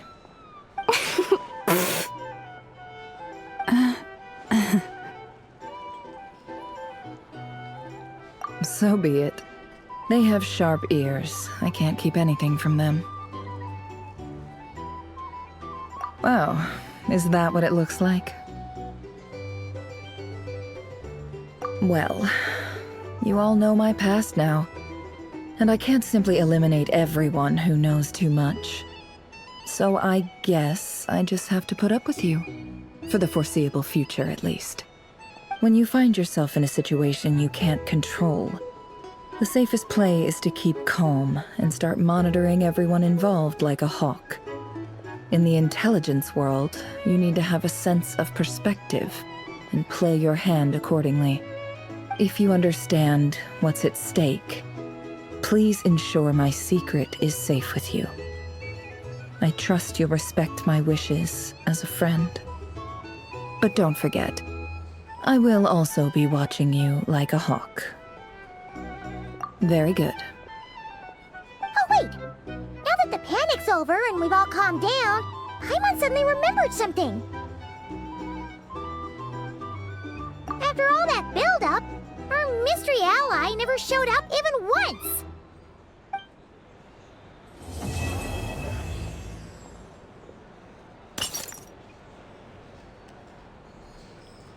Huh?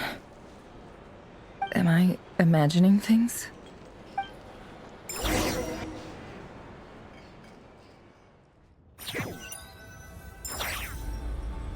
So, that close colleague who stayed behind with you? What's he been up to recently? Don't know, don't care. I get more normal human interaction from hanging out with Bosco 2 than him. Although, now you mention it, he hasn't bothered me in a while. I wonder if... If he's disappeared without a trace, it's the biggest gift he ever gave to the world. But I somehow doubt that's what's going on. He won't lie low forever. So we'd better stay on guard.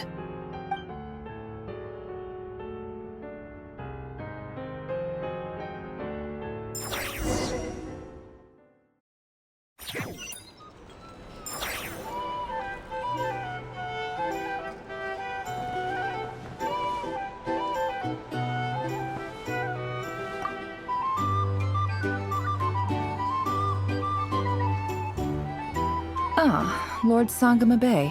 How lovely to see you. I must thank you for the device you provided. It was an enormous help. Would I be right in thinking that it was developed by the Academia? Why come and ask me when you clearly know already? I mostly came to thank you. That's more like it. A little gratitude goes a long way with Lord Sangama Bay. Play your cards right, and you might even stand a chance of becoming my long-term supplier. The chance to work with such a kind and charitable investor as yourself would be a great honor for the Curatorium. Huh? Charitable? Who said anything about charity? First time hearing about it. Let's see. The first plot of land you purchased in Nodcry, your desert interests, and... Stop! What do you think you're doing? Exposing my investment history! It's nothing to hide from. They're all perfectly legitimate investments. And some of the land you purchased was with the intent of building a sanctuary? Yes, I heard about that too. How did you... You're a curious case, Lord Sangama Bay. You don't like people finding out about your good deeds, do you? But I'm afraid no matter how hard you try to keep things under wraps, where there's a will, there's a way. You did it for Sumeru, didn't you? It was empty land that was gonna go to waste otherwise. I figured if I built something there, it might at least get some use in an emergency. Disasters are capricious things. They strike without any warning. I've lost family to a disaster before, and I don't want to lose any friends or business partners if I can help it. My elder sister used to dream of finding a sanctuary. Somewhere with plenty of food, water, and medicine. Where everyone could live happy lives. It was something I looked into, but after discussing things with the Dendro Archon, I decided on a more effective strategy. The tech people handled the tech, and Moneybags provided the Mora. It just made the most sense. It's a pity that so few people know the truth about you. Everyone says that you view everything in terms of Mora, and all you care about is growing your own wealth. So, what's the problem with that? Everyone wants to be rich. It's human nature. So yes, I love Mora, and it's nothing to be ashamed of. But surely you have dreams of your own beyond just making Mora. You don't get it, do you? My dream is to invest in other people's dreams. And, make a nice little slice for myself along the way. Just thinking about it makes me happy. That sweet, sweet sound of Mora. Thank you. For the device? And the pendant. Oh, that. I was just returning a favor. Don't worry about it. Seems like we've both been away from home for a very long time. Yeah. So long that I barely remember what my family even looked like. That would be your mother, father, and sister? Yeah, though it's been years since my sister passed away. It's not like I want to forget them, obviously, but memory can be even more ruthless than the most calculating business person. Beyond a certain point, if something isn't helping you, it just gets rid of it. My sister can't help me now. Slowly but surely, her face is fading from my mind's eye. It's become a vague impression. Not everything will fade. When loved ones pass away, the beautiful memories are the ones that last the longest. Yeah, that's true. If you ask me, that's the one silver lining in all of it. Well, that, plus, I'm sure that life is much better now than it was back then. Oh, absolutely. I have tons of Mora, a big beautiful house, business is booming, and I'm as happy as can be. You've got a lot going for you too. Boss of the Curatorium of Secrets? I'm sure there's plenty of Mora to be made in that line of work. I appreciate the vote of confidence.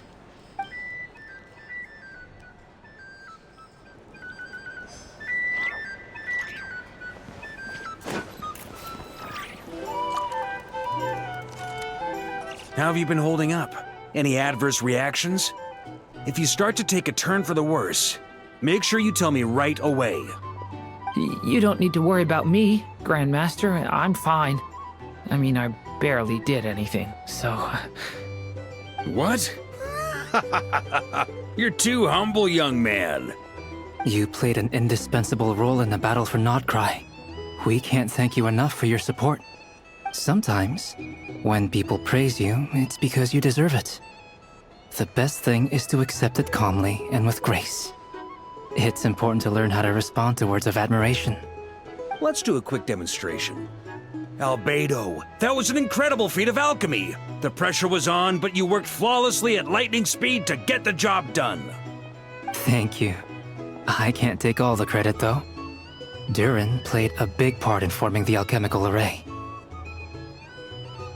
See? Did you catch that? A masterclass in how to take a compliment.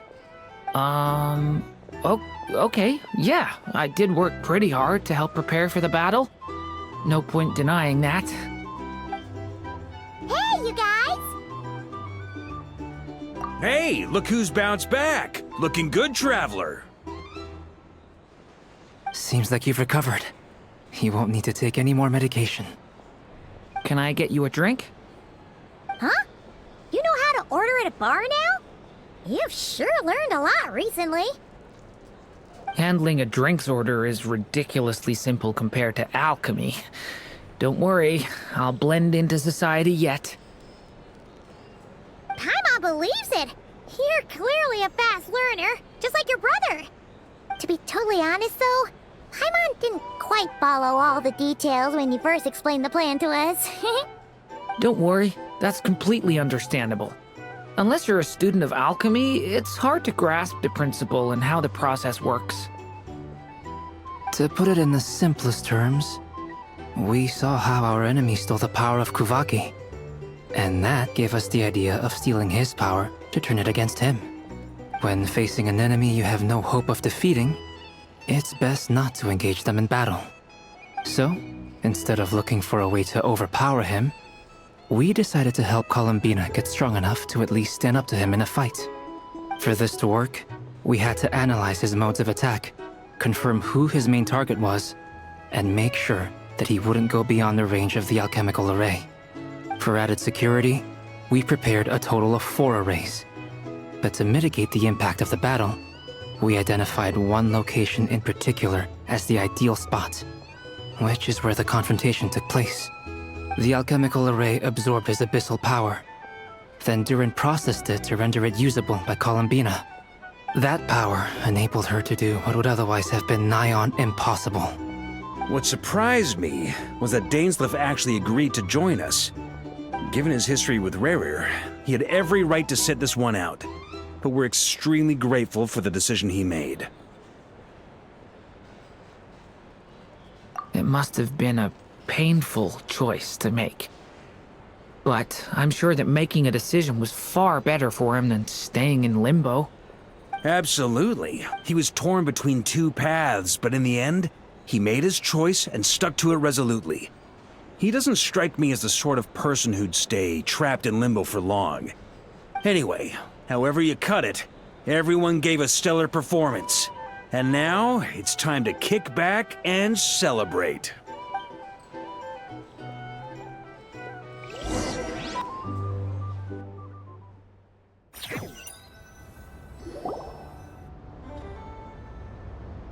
That's the only reason you're here. Yes. I've thought a lot about it. And I've realized that you, me, and Arlecchino should be friends. I think this is very important. So I felt I had to come and tell you. Well, this is a new one. I'm so moved. I can't even hold my teacup. If that's all, you can leave now.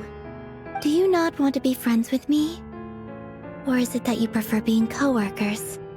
What is this, Columbina?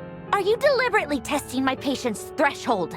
Right now, my politeness module is active. But if you say another word, I swear I'll shut it down. If your politeness module was active, wouldn't you say the word please at some point? Polonia, please see Lady Columbina to the door. Will you still invite me to your next tea party? What? Yes, I think you will. Bye-bye, dear Sandrone.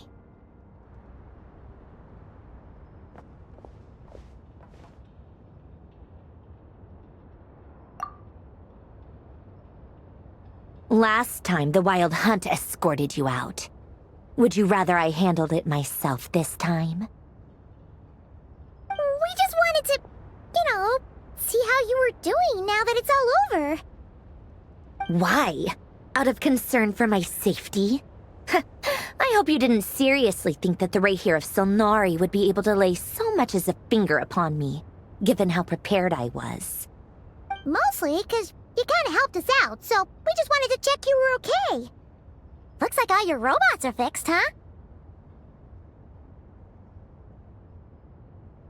Oh, don't you worry about that. Tea time is already a write-off. The visitor before you managed to kill my appetite. If you're in the mood for tea, go ahead and help yourself. Otherwise, it's going to waste. My coasters are still missing in action, though. Use this notebook instead. Whoa! Pretty hefty notebook. Look at all those calculations. You can ignore those. They're just dumb scribblings. I doodle and write in my free time. Sometimes I remember the distant, dreamlike past. Sometimes I imagine the far-flung future. And other times, I grit my teeth and note down all the crazy nonsense going on in the present. Some people do the crosswords in the newspaper. this is my equivalent of that. Trying to predict the future is like daydreaming, and writing about the present just makes me furious. The past is my favorite. If nothing else, it's already set in stone, so I don't have to rack my brains trying to figure it all out. Huh. Although, having said that, the only vaguely interesting memory in my past is probably that guy they call Lord Artificer.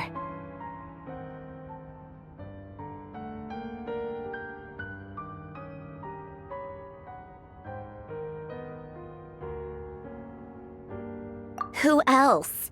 Pretty much all the mecha and Fontaine are his personal handiwork. Wait, are you saying you know him? Like, personally? As a friend? I mean, I guess we were friendly enough. Yep. In fact, I'm probably the only normal person left who knew him at all. We used to chat occasionally back when he was still around. Before he passed away, he asked me to destroy all his manuscripts. I honored his request, but I did read through everything first before destroying them. I mean, I couldn't let the genius of Lord Artificer Alain Guillotin disappear like that. Would have been such a waste. So, that's where the formulas in your notebook are from? I just told you, those are my equivalent of crossword puzzles. They're just dumb formulas that I solve for fun when I'm bored. Alain's work was like epic poetry. The formulas in my notebook are just silly little riddles in comparison. Not that there's anything bad about them. I mean, at least, solving those riddles isn't going to hurt anyone. Except me, 'cause I lose a few brain cells in the process. Anyway, while we're on the topic, I might as well tell you about what happened to him and his friends.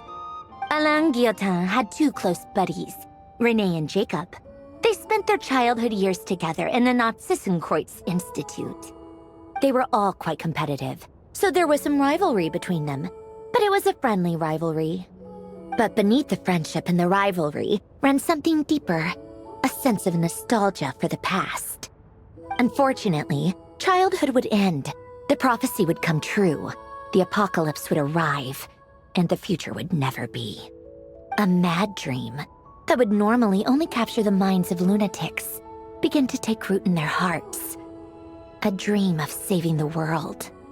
And if Renee and Alain had been people of lesser wits, that dream would probably have ended up as something for them to joke about in their older years. But alas, they were some of the sharpest minds around. They nurtured that dream with the full power of their intellect, and it grew into something that ate away at their souls. The first of them to fall under its spell was Renee. Against Alain's wishes, he persisted in experimenting on a mutual friend of theirs to try and save their life. Alain did not approve and parted ways with Renee. It's complicated. Alain wanted to believe that Renee only did what he did for the sake of their friendship. But when he told me about what happened, I could tell he still had some suspicions about Renee's motives. Perhaps the seed that would grow into a nightmare had already sprouted in Renee's mind. Even then, the next time they met, Renee's soul had been completely engulfed by the dream of salvation. His futile attempt to change the tide of fate only resulted in a wave that swallowed up the world, even before the apocalypse came. And although that wave died down eventually, I hear that it just recently came back with a vengeance. As I understand, Renee wanted to live out his dream of salvation once more. But I'm told that the attempted resurgence finally died out for good. At long last, Renee awoke from his deluded dream. Though of course by then it was far too late. What do you think of Renee? Do you admire his transcendent genius? His view that any price was worth paying to achieve the lofty goal of saving the world? Or do you despise him?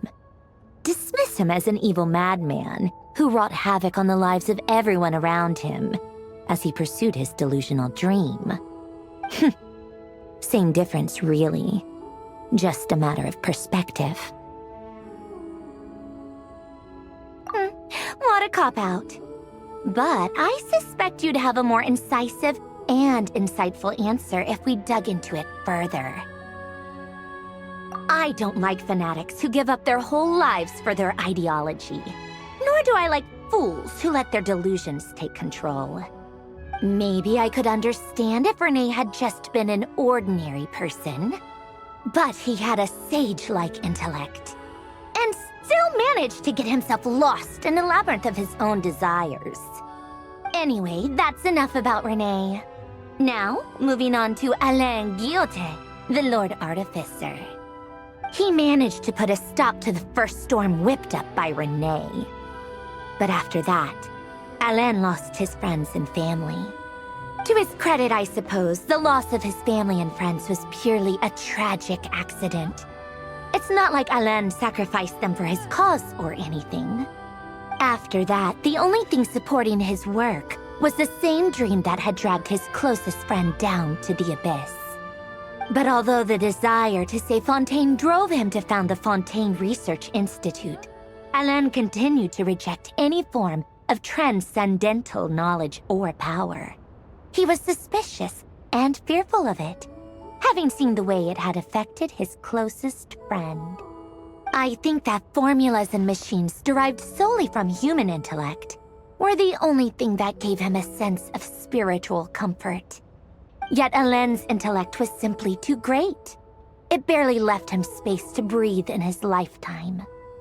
Once he realized that the end of his life was approaching, he finally accepted the truth. The Nazissenkreuz Institute needed someone, and a human being, to see its story through to the end. He quit working on his formulas, trading them in for the fairy tales that had played such a formative role in his childhood, but which he barely touched in his adult life. He told me that the director of the Nazissenkreuz Institute used to read those fairy tales to the children as bedtime stories. Apparently, they worked wonders at sending kids off to sleep. I think that all he wanted at that time in his life was to be able to sleep deeply without being plagued by depression. By that point, nothing else really mattered. At the very end, he laid down to rest in the ruins of the former Nazissenkreuz Institute orphanage, while the Fontaine Research Institute he had founded continued tirelessly with its work. Many years after that, tensions over competing dreams would once again cause a rift, this time between members of the Fontaine Research Institute. But the actions of those fools had nothing at all to do with Alain. And that is the story of two people from the Nazissenkreuz Institute who both wanted to save the world. One went all in on his fantasy of salvation without ever looking back, and ended up calmly sinking to the bottom of the deepest sea. The other sought desperately to burn bright in his life, even though he wasn't sure where he was going. I do sometimes wonder, why is it that people like them have such grand hopes of saving the world? Even the grandest tree starts as a tiny seed. So perhaps, for each of them, their mission to save the world began with a very simple desire: to save themselves. They were young children with friends and family who mattered to them, desires to explore the meaning of life, ambitions to have a successful career. They didn't want to see all of that taken away in one fell swoop. Or maybe they just wanted to find something to anchor themselves within the chaos, to stop them getting quietly swept away by the storms of life. But instead, the search for their own salvation took them down the rocky road laid out by fate. Do you think the desire to save oneself is enough of a justification to try and save the world? The way you said that sounded just like Alain. I asked him the same question back when he was in his prime, putting all of his energy into his work. He gave the exact same answer as you did. No elaboration, just a quick short answer before getting right back to his work. He was always that way. All right, tea time's over. I owe Arlecchino a favor for telling me these stories. I'll have to bring a whole sack of gifts the next time I visit the House of the Hearth. I'm gonna go tinker with Polonia now. You guys can do whatever you want, as long as it doesn't involve interrupting me. Polonia, exit hibernation mode. Begin diagnostics.